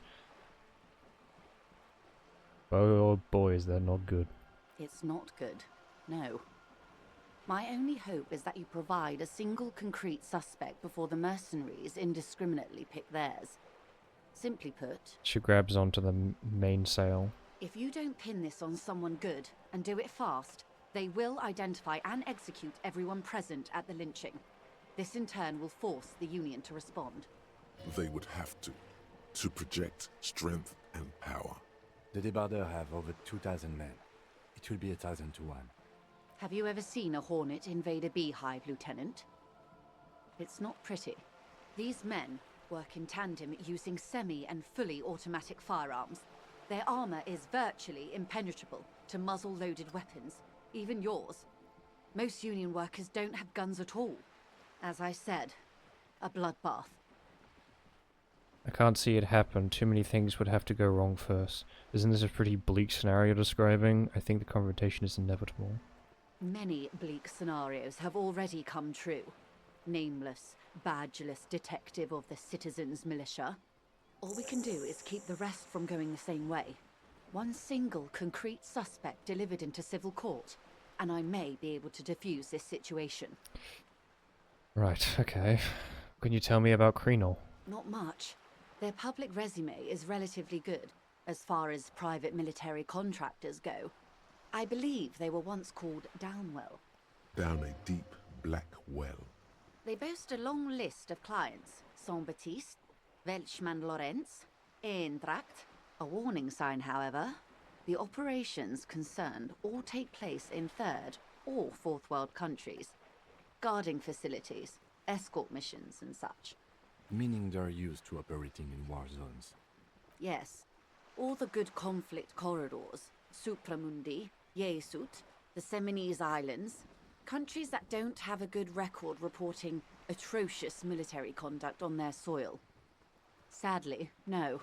Before this happened, I had little interest in them. Now that I do, I don't have the resources. She thinks. If you still have access to the ICP's database, you could run a better background check than I ever could. It may take some time, though. Do you know a lot about the inner workings of the RCM and the ICP, ma'am? In my line of work, it pays to do your research. I was prepared to deal with the RCM.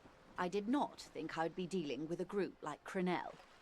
Could you contact the company, tell them to call them off? I have. And they will. However, these orders take time to reach what is basically a rogue unit out in the field here. Until they do, it's all on us. You said the deceased assaulted a woman. Or he didn't. This is information passed on to me from some teenagers loitering around the canal. I cannot testify by it. What did who did the passing on then? The remaining contractors. Their tribunal. It's what they believe. What did these teenagers by the canal say? That the man was killed because he assaulted a local woman. I've asked around a bit. This seems to be the accepted story around Martinez. This does not come as news to us, but still. To your knowledge, where did this assault take place, if you know? Last Sunday night, at the Whirling in Rags, the hostel by the gates. Supposedly, the colonel was drunk, maybe on narcotics too. Either way, he's alleged to have sexually assaulted a woman. Sometime later, a group of dock workers got their hands on him. Who was this woman? That's a good question, officer. I don't have the slightest idea. As I said, it's a rumor. About a rumor. In any case, it's what the colonel's remaining colleagues believe. This colonel, the one who was hanged, did you know him? If you mean did I see him alive? Yes. But I did not know him. You don't know how you know. It's not written on her face, nor in her voice. But she had sympathy for this man. You liked him? Liked is a bit strong. He was the most charismatic among them. He handled all the talking. His departure left a major gap in the group's communication skills. His name was? Lely. His service name. A nom de guerre, most likely. He wouldn't divulge his full name. Only one of them did. A bad sign if there ever was one. Tell me about the others first. One is a man. Corty, they call him. A nickname as well. The other a woman. Phyllis DePaul. Corty is the gunner, I believe. DePaul is a radio operator. What would you say was his eye color, the deceased's? She closes her eyes, trying to picture the man's face, then shakes her head. I can't remember. There's a pang of regret to her voice. The lieutenant was testing her, asking a small detail first to see if she knew him better than she let on. She passed. That's all right, ma'am. Anything else? Nationality? What would you say was his age? He was 40. Or 50. It's hard to say which. He had a combat injury on his lower jaw. It made it difficult to estimate his age, or gauge his facial expressions. Indeed. This matches the dental reconstruction we saw on the body. What else? Nationality? Oh gosh, didn't mean to skip that, sorry. Occidental, I think. Light brown hair, a mixed accent, Oranese, or Messinian maybe. His injury gave him an accent all his own. In a way, it was humanizing. He had to learn to speak through it, through the injury. That's all I know, I guess. I only met him once. Must be hard to force your face to move in a new fashion. If you continue like this, you'll have an aneurysm. Then you'll have to. 2. Where are the remaining 2 mercs now? They've gone to ground, as it were. I don't recommend seeking them out. For one, they're almost certainly armed to the teeth. They don't have the same respect for the Revachol citizens' militia as I do. To put it bluntly, they think you're vigilantes. Ghetto savages. It will not be a fruitful meeting. Vigilantes. You're a professional officer of the only legitimate authority in Revachol.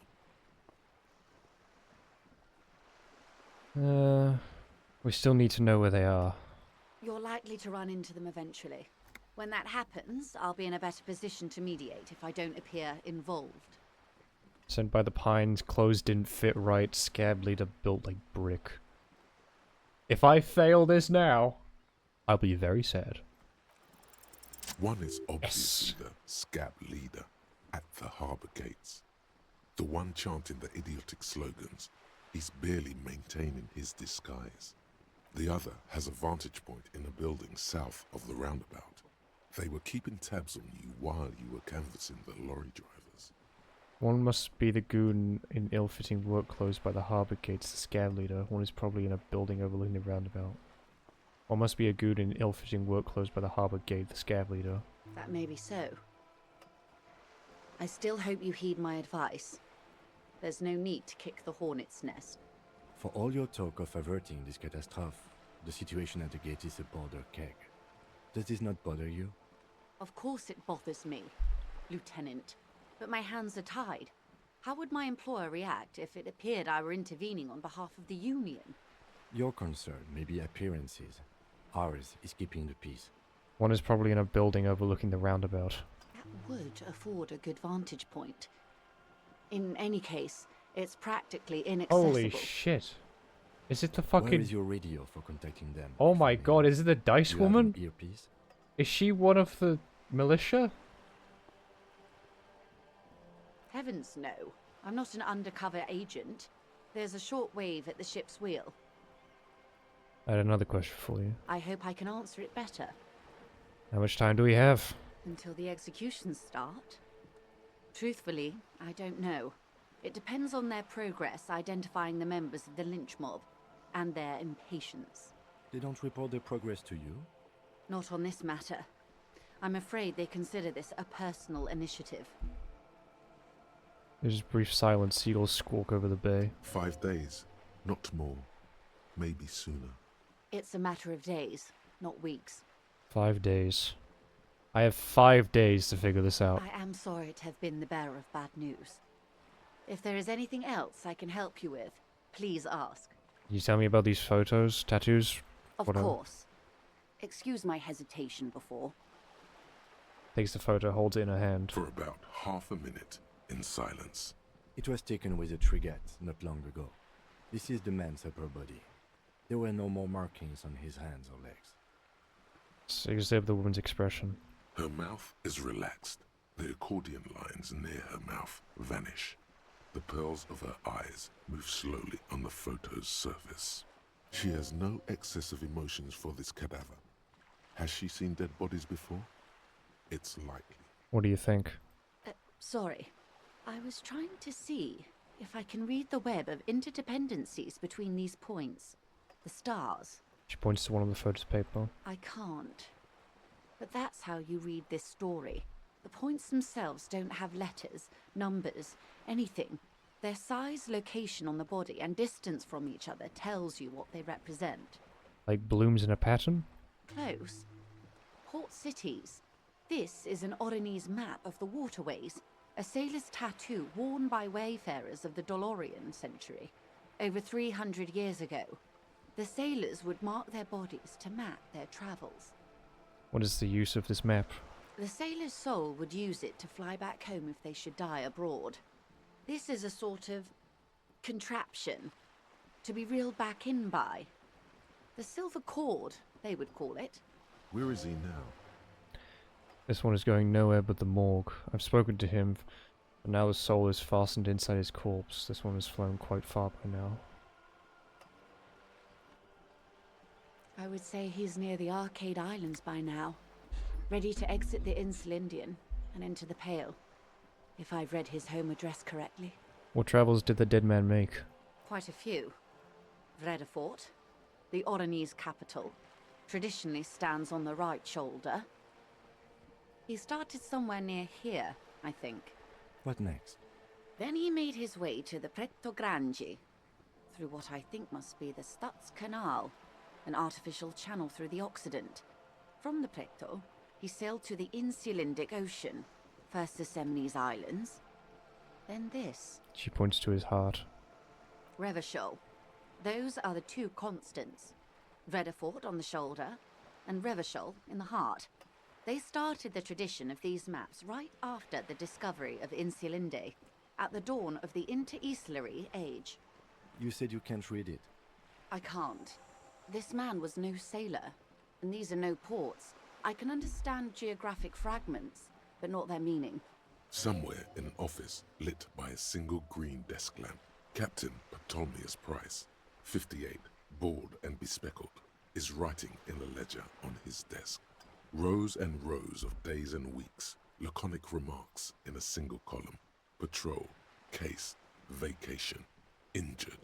In Martinez looking into Krenel, he writes in one.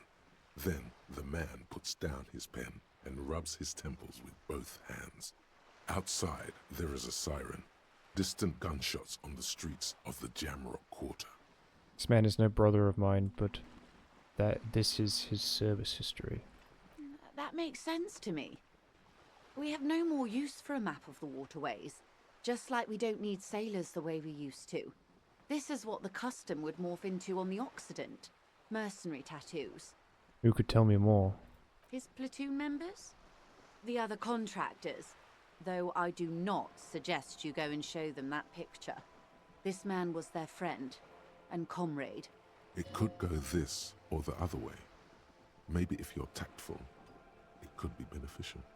Challenge accepted. I say we do it. Alright, not a good idea. I am relieved you think so. I don't think deciphering that tattoo should come before public security. That's all for the tattoos, thank you for your help. Is there anything else I can help you with? That's it. Right. Okay. I think I know what's happening. The two militants who came with the guy who's lynched, they're in disguise as normal people. One of them is by the harbour with the gate. I'm not sure if it means that he shut the gate. And the other one is the girl making dice, who's able to look over the lorry place. I think that's what's happening. Ask another about the tattoos' possible meanings. Another skill point. Okay. Alright, it's past 21 and 9. That's it, 9. It's past 9. Let's go see the guy in apartment 28. I missed it last night, so we have to do it tonight.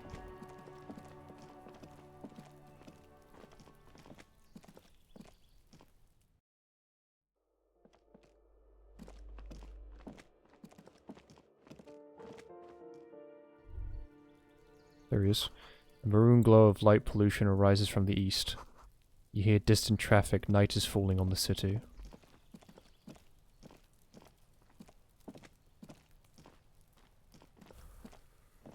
Gendarmerie, you found me. The young man on the balcony gives you a bright smile before taking another drag of his cigarette. It feels like a Friday. He seems to be in a good mood tonight. That's good. And his shirt is still unbuttoned. We got your hint. Found the key right under that stone. Beautiful. As he looks at you, something sparkles in his eyes. So tell me, are you here to make things right again? That's what I'm aiming for. Honestly, I'm just trying to not screw everything up. I'm not going to make things just right. I'm going to make them spectacular. That's what I'm aiming for, yes. Beautiful. A nearby street lamp casts shadows on his chin, drawing out the slender cheekbones. I have some good news for you. My Sunday friend is visiting me tonight. I told him about you and he'd like to say hello. Step in. He's already waiting. Is it Friday tonight? Feels like a Friday. Yeah, it does feel like the end of the week. Such gentle weather. Why would I want to meet your friend? Trust me, you do. Very well, I'll talk to him, but first I want to talk to you. I have so many questions. That's nice, but I don't have anything to tell you. It's my friend you're looking for, not me. He takes another drag of his unfiltered cigarette and looks around. It's getting dark, and the neighboring windows have lit up, one by one. Besides, I've got to run. He's going to leave you alone again. That's sad. Something tells you you're never going to talk to an individual this cool or mysterious ever again. Run where? To the city. It's a beautiful night. A man on high heels stumbles out of a basement club, music blasting over the entire district. It's chilly, and as the chemicals hit his nervous system, 1,000 shivers ripple through his body. Only if you promise that we'll talk again. It's important. Something flutters in the corner of the lieutenant's mouth as you're saying those words. What? We'll talk. Just not tonight. Take care, alright? He says with another disarming smile before slipping off into the night. There's something so different about him that I just can't put my finger on. Different, of course. Why is his shirt always unbuttoned? His shirt. It's his eyes trying to hold back laughter. His shirt. His shirt. His shirt. His shirt. No, I don't know why his shirt is always unbuttoned. As though trying to hold something back. He's barely holding it together.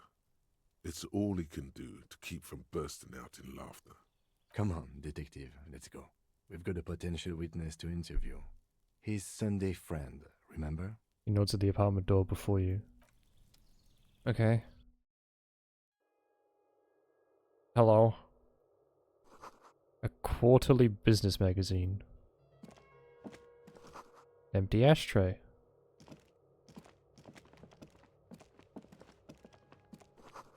Dish soaked up in a pot. Flyers for underground parties. An exquisite canopy bed made of metal. An old photo of the same apartment dated year 01. Buckets of paint on a layer of old newspapers. Yeah, I'm sure I could just take that. Oh. Lovely. Okay. Person. Officers of the Revachol Citizens Militia. A man in business casual removes his cufflinks. You shouldn't be seeing him in an intimate setting. For some reason you feel this man is your superior. Superior, but he's not in the command chain. His hands are clean and well manicured. This is a man who knows the importance of appearances. My name is Charles Vildrouin, and I am an official with the coalition government. I work for the Institute of Price Stabilité on assignment from Sur la Clé. I heard you talking to my friend outside. Very good. Super. I am here to assist you in any way possible. Ask me about the hanging. No, first ask an innocuous personal question to get the interview off on the right foot. Yes, make it clear you're the one setting the terms here. Yeah, let's fuck with him. Who does he think he is? Assisting you? Before we get on, tell me where you got this beautiful silk robe from. We'll get to that right after you tell me the story behind the black samurai hat. Oh yes, my friend has a great eye for these things. He refuses to tell me where it came from. It's a mystery. I believe they call this type of frame industrial. It's very comfy. That's really all I can tell you about it. He forms a little rooftop with his fingers. Cold air sweeps in from the balcony. That didn't work at all. What was that?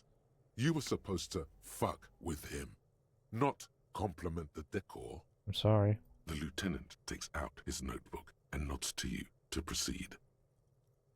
What's an official like you doing in Martinez? The coalition is only looking out for the price stability. Inflation is a killer, like a heart disease blocking the normal circulation of the economy. It must be controlled. The economy impacts the entire international community, which is why it requires international oversight. Okay, but what are you doing here in this apartment? Well, I'm renovating it. It is an interesting project. The building used to be a 12-story skyscraper before the cannons took the top 4 stories off. This, of course, happened when the coalition forces landed here. You could say I'm undoing some of the material damage the international community caused when we arrived here. So you're some kind of bureaucrat? Yes, as I said before, I am a commissioner from Sur-la-Clé working for the Institute of Price Stability. This is one of the main projects of the Moral Intern. What is this international community? La Communauté Internationale is what Revacholians colloquially call the Coalition. In other words, the nations that stopped the disaster of the revolution. What is the stability? It is the most important thing. That doesn't tell me anything.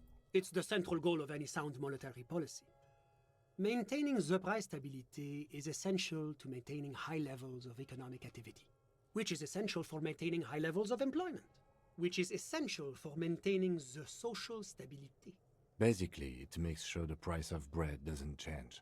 Précisément. Too much inflation, bread becomes too expensive. Too much deflation, it becomes too cheap for bakers to produce.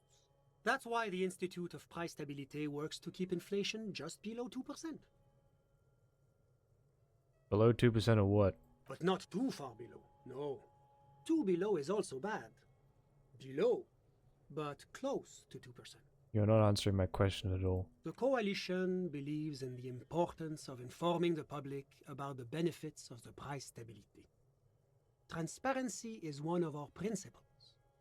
Would you like an informational pamphlet? Sure, give me a pamphlet. A sound monetary policy is essential for addressing uncertainty. Stability is the raison d'être of the Moral Intern. It's the reason why I identify as a moralist. You haven't answered a single question I've given you. But oh, I don't have my leaflets on me today. That's too bad. You can always call our information line. Making information available is part of the Moral Intern's commitment to transparency. I've heard about this Moral Intern before, but I want to know more. It's the International Organization for Moralists. Hence, Moralist International. The Institute of Price Stability is just one of its many mind babies, as is the Coalition. So I'm hearing this is where Moral Intern bitches. Doing one's job doesn't automatically make one anyone's bitch. Besides, there are more nefarious powers to work for than the Moral Intern. Are you a moralist? But of course. Am I a moralist? Well, do you value freedom? Do you believe in a normal, stable world governed by democratic values? Lieutenant, are you a moralist? Me? You've managed to catch the lieutenant off guard, but only for a moment. He quickly recomposes himself. I'm a lieutenant of the RCM, dedicated to maintaining law and order in Revachol. A very moralist answer. The man nods. The lieutenant is practiced in the art of putting on a show for one's superiors. But what is a normal, stable world? The Occident is part of the normal world. Oranje, Sur-la-Clé. Martinet doesn't seem very normal, stable to me. Martinez? No. Martinez is something else. Hold on, there you go. What about the rest of Revachol? Is it part of the normal world? Revachol is generally difficult.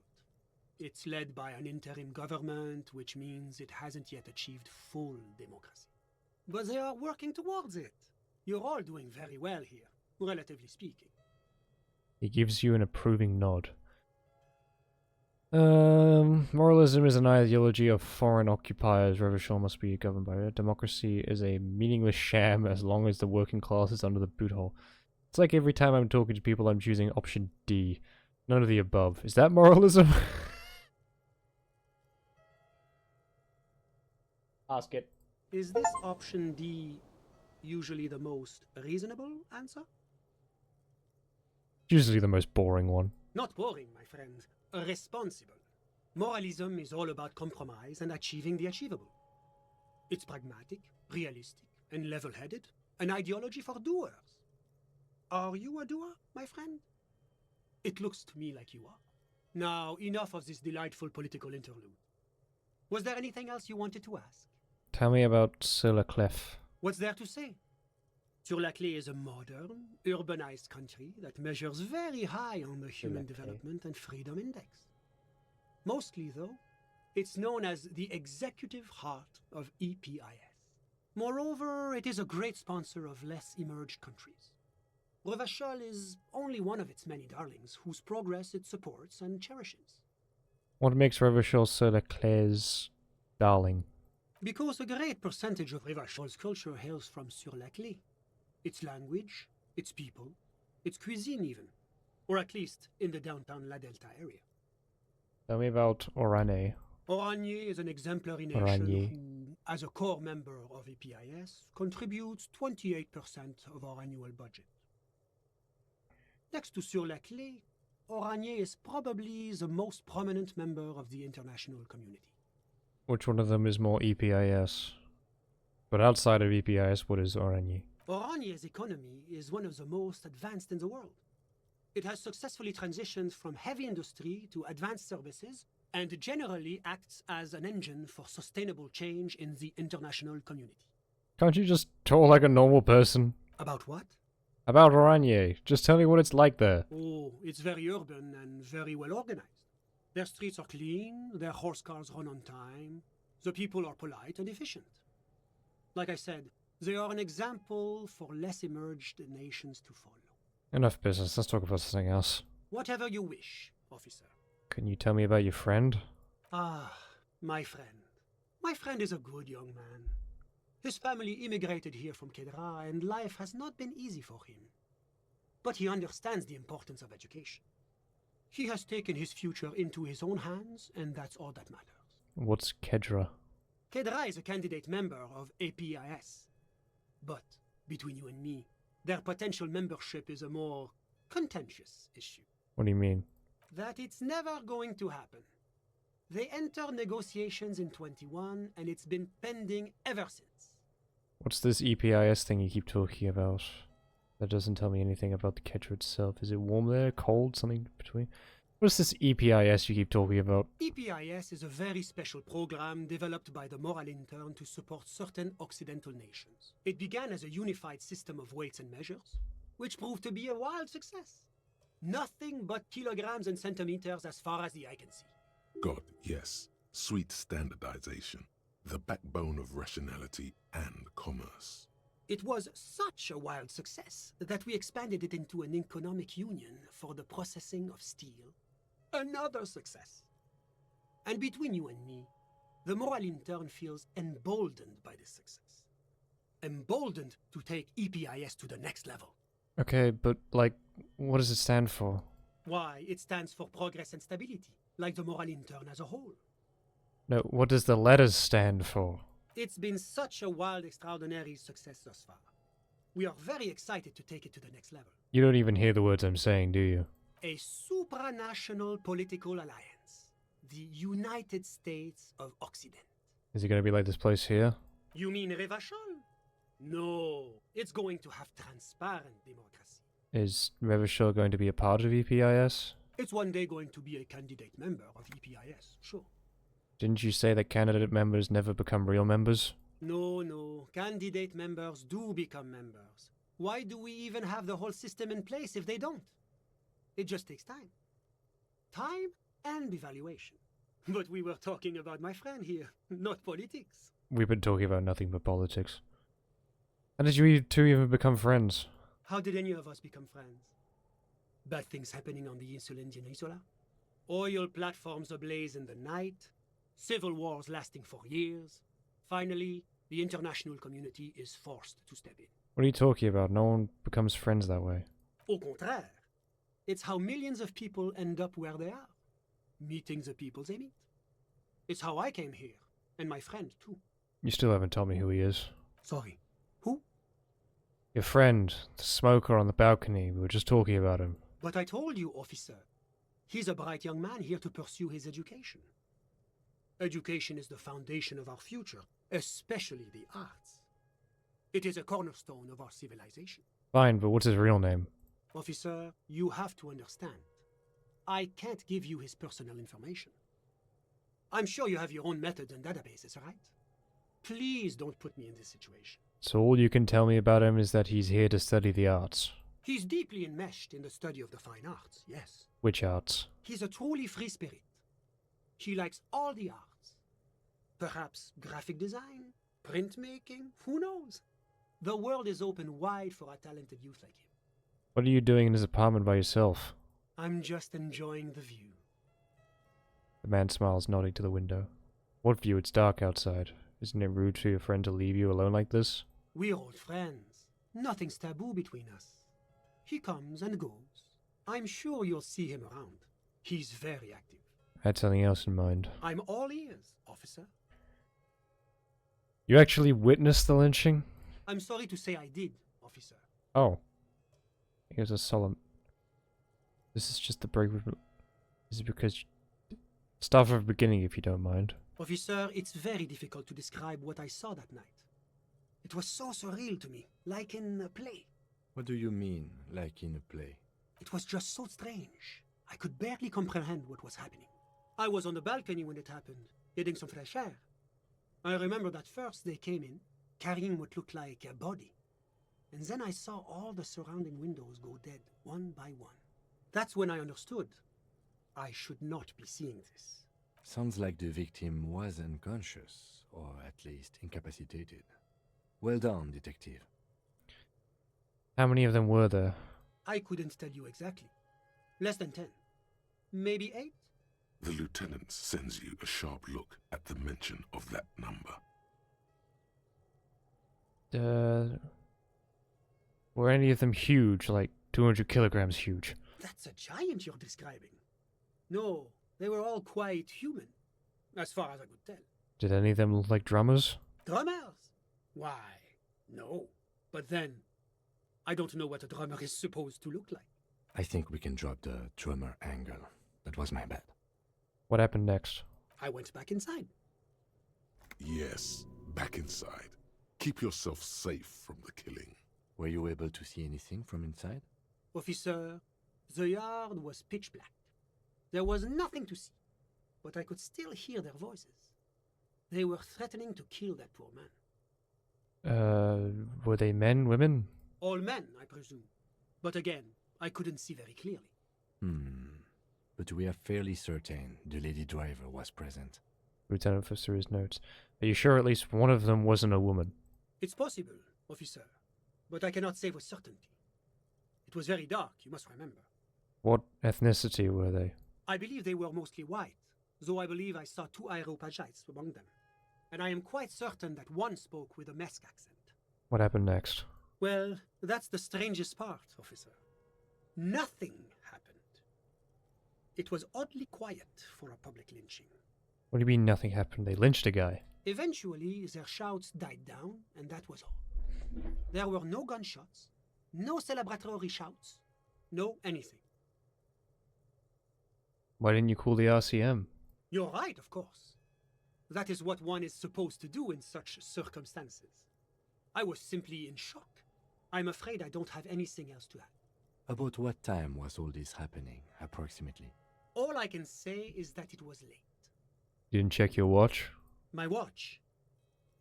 Yes, now I remember. It was 30 minutes past midnight, give or take.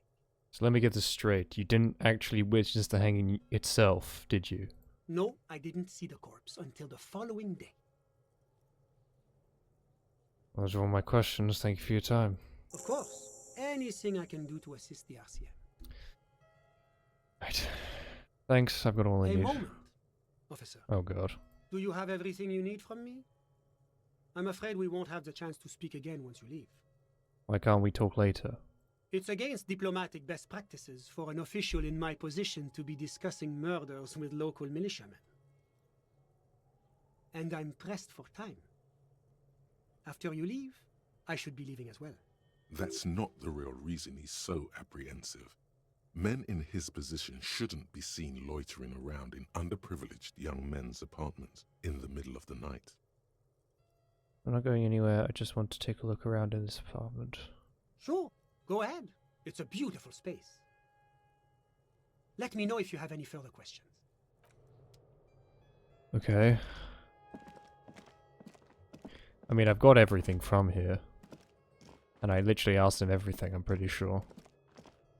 Was there anything else? Nope. Of course. I'm glad I could help. That was everything. Okay. Right.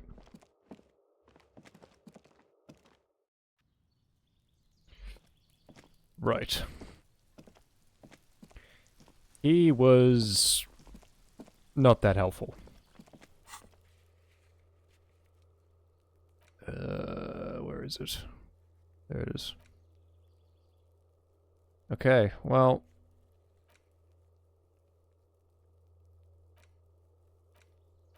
Ask him to save out the case, find a trinket, find smoke, strike down your bed, victims' tattoos. Get a hold of the side song on tape. Well... It's going okay, I suppose.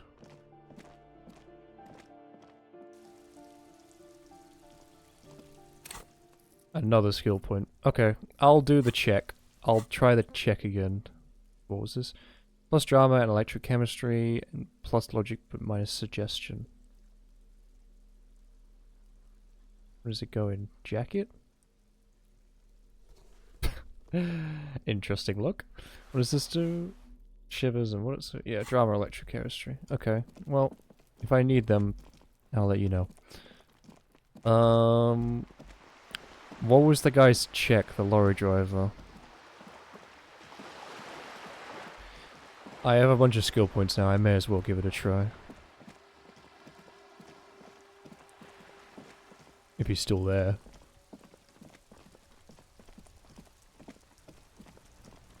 He's not. He probably went to bed. Okay. I don't think there's anything else I can do this late. Yes? Logic.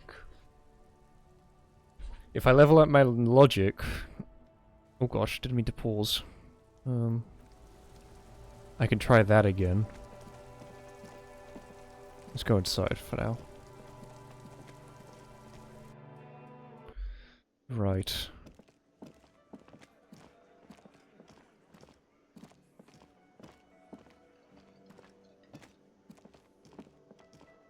Did I ask you everything? Oh, hello, dear. There you are again. So your husband's some kind of scientist? Oh, yes. A zoologist. A cryptozoologist, to be more precise. What is a cryptozoology? What is cryptozoology? It's a pseudoscience that attempts to legitimize research into mythological beasts and urban legends. The lieutenant sounds unimpressed. That's one opinion, yes. And people are entitled to their opinions. She's used to playing off such insults casually, but they still affect her. My apologies, ma'am. I did not mean to undermine your hobby. It's not a hobby, dear. It's a subfield of zoology, one specializing in animal species that are so exceedingly rare that many assume them to be extinct or even fictitious. Searching for such species called cryptids is difficult and often thankless, and frankly, many scientists are too lazy to do it. Universities these days are rarely interested in supporting real research. She's completely internalized her husband's struggles. They are her own. I would do that in a sec. Tell me more about this rare insect your husband is looking for. Oh, sweetie, it's fascinating, but I shouldn't bore you with entomological minutiae. The lieutenant gives you a sideways glance. I want to hear about the insect. Well, it's a phasmid, technically, but... Oh, yeah. Here comes the interesting. Where other phasmids imitate sticks or leaves, this one's a living reed. It disguises itself among the reeds here on the Insulindian coast. Hence its name, the Insulindian phasmid. Perhaps you'll end up co-discovering the phasmid with us, officers. She looks you in the eye and nods thoughtfully.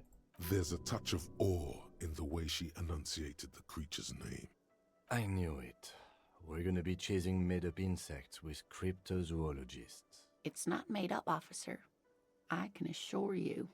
There's a hint of defensiveness to her retort, but also confidence. She seems to sit up a little straighter in her chair. It's simply elusive, so much so that most establishment zoologists doubt it exists at all. What makes you think the phasmid is around here? Well, some teenagers making out in the reed saw one. They didn't know what it was, of course, but there was a brief article in a local newspaper about their encounter with a ghost insect that looks like the reeds. Gary sent us the clipping. So a newspaper clipping is all the evidence you have? That's a bit mean, but whatever. Of course, most phasmid sightings turn out to be false alarms, but their description matched the Insul Indian phasmid perfectly, and they didn't even know what they were looking at. Enthusiasm has wiped the worry from her face. Her eyes sparkle behind her glasses. You seem really excited about this cryptid. I suppose I have something of a personal connection to the Insul Indian phasmid. All scientists have their little hobby horses. Is it dangerous? Not at all. Why else would it hide itself so carefully? Is it valuable? Oh, I doubt it. No one gets into cryptozoology for the money, sweetie. Okay, what's so special about this stick bug then? Oh dear. I'm afraid I'm not explaining this very well. It is very special. The woman's face flushes with embarrassment. Morel can explain it all much better. I wish you could hear him describe it. Then you'd understand, I'm sure. Okay, we're doing it, we're doing it, we're doing it, doing it. Maybe you could convince her to tell you about some cool cryptids. There's really no point in manipulating anyone. She'd be only too pleased to tell you about her work. Go on and ask. Hey Lena, I'd like to hear about some of the cryptids you've studied. Could you just tell me about a couple of them? Oh, I'd be delighted. Truth be told, I could really use the company too. Oh. One cryptid, not a couple. One. This won't turn into some kind of cryptid extravaganza. Okay, Kim, just one little cryptid, promise. He nods and assumes a waiting posture. Cryptids, cryptids. Let's hear about all the interesting cryptids. Visible. This has been educational, so we need to discuss something else. What is the most dangerous cryptid? The gnome of Jeroma. The gnome of Jeroma? That sounds terrifying. Oh, yes. None of its victims survived. Grieving relatives never even found their bodies because the gnome's venom dissolved organic tissue. What the fuck? What did this cryptid look like? It was reportedly a small creature with webbed fingers and a protruding forehead and a gangly little thing. Oh, I was thinking of scary a to garden look at. gnome. I thought it was like a dangerous garden gnome. A couple of campers found it when it was already dying. They heard an odd wailing in the woods and followed the sound. They were scared and wrapped it in tarpaulin to suffocate it. Oh my fucking god, that's been fucked up. It still took the gnome of Jeroma an entire day to die.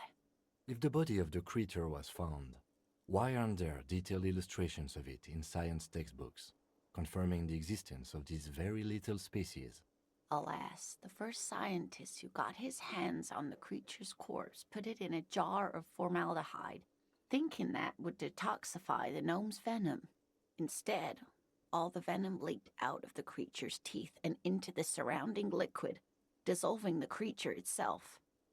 A poetic end, perhaps, but a real loss for science. She says, mostly to herself. Alas, always alas, and then it was gone. Isn't that overly convenient?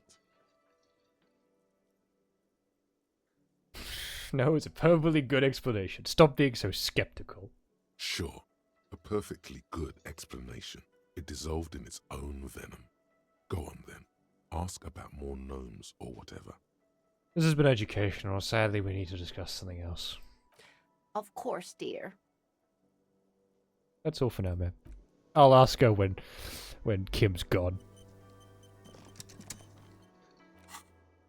Okay. I can try the barbell. Tomula home. Okay. I can ask about some stuff. There's quite a few I need to do, actually. Okay. First of all, let's save. How late is it? I need to pay for the room, right? Should I pay for the room? Can I help you? About the bill for tonight. Got the 20 real? Yep. Good. You got the room for the night, but remember, you'll need another 20 real tomorrow. I know. How could anyone forget, asshole? Goodbye. I know. But luckily, the next place over starts, the next area is... What? Get a reality lowdown. I didn't do this today. Oh, okay. Yeah. Alright. I think it's time to... Do I need to do a debrief with Kim?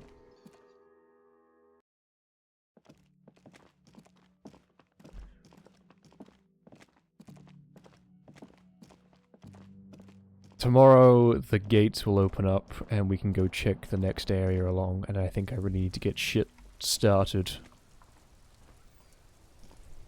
Yes? Do I need to do a lowdown?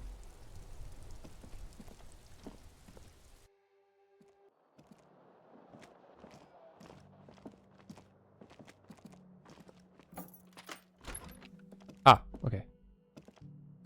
Cool.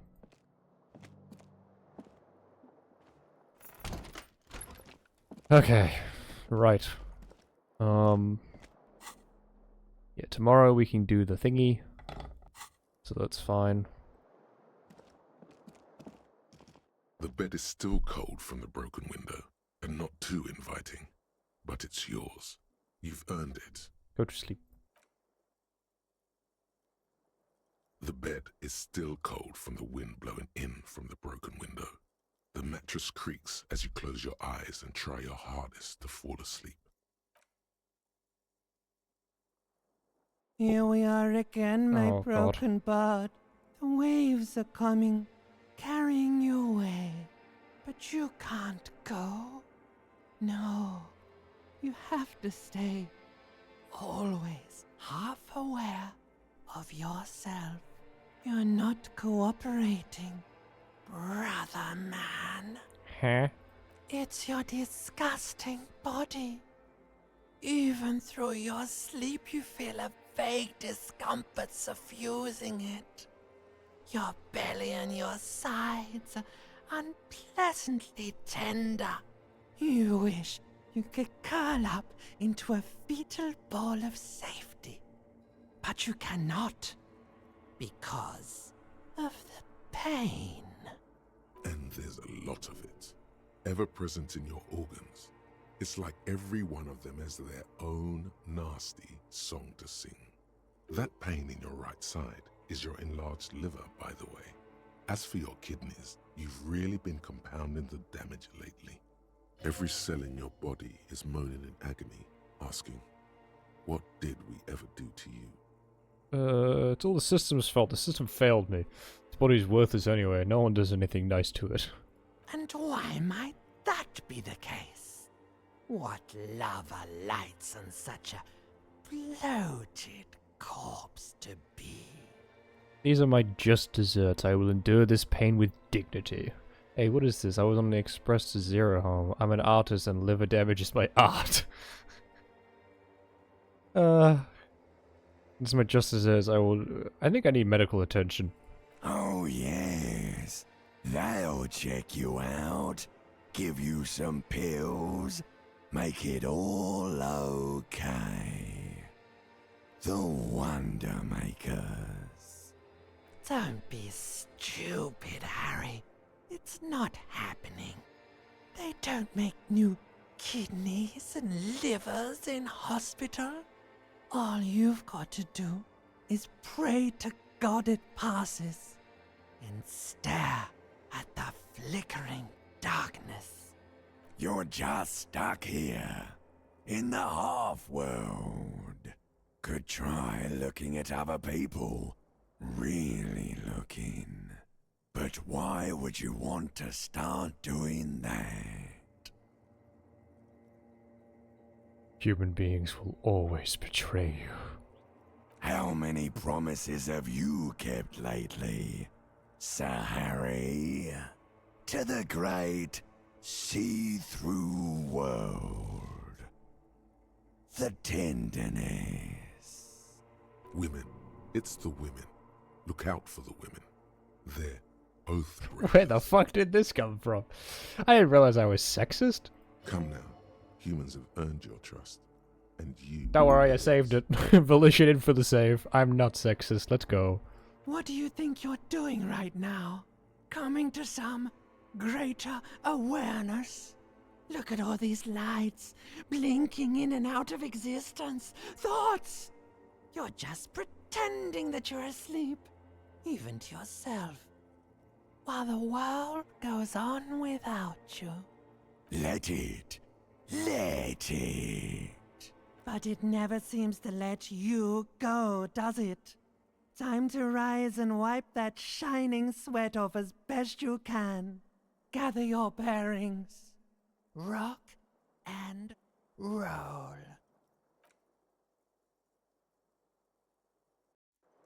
Okay. Oh dear.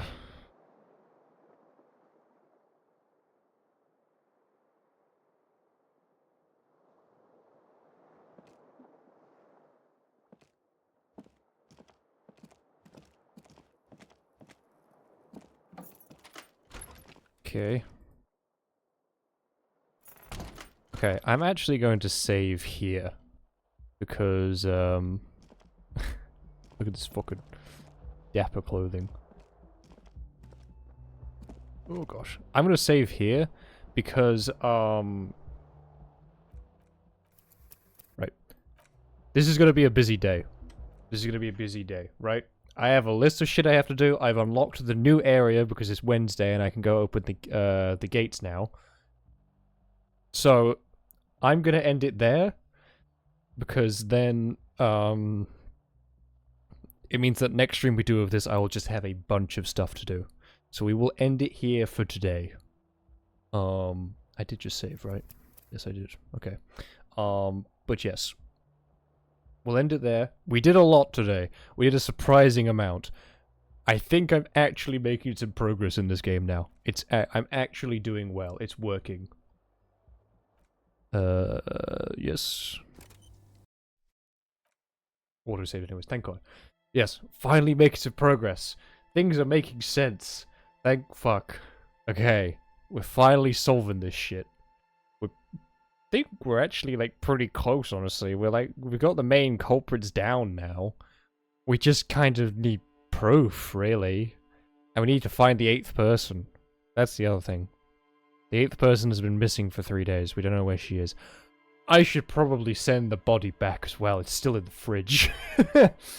I should probably think of doing that. So, make that a note for next stream.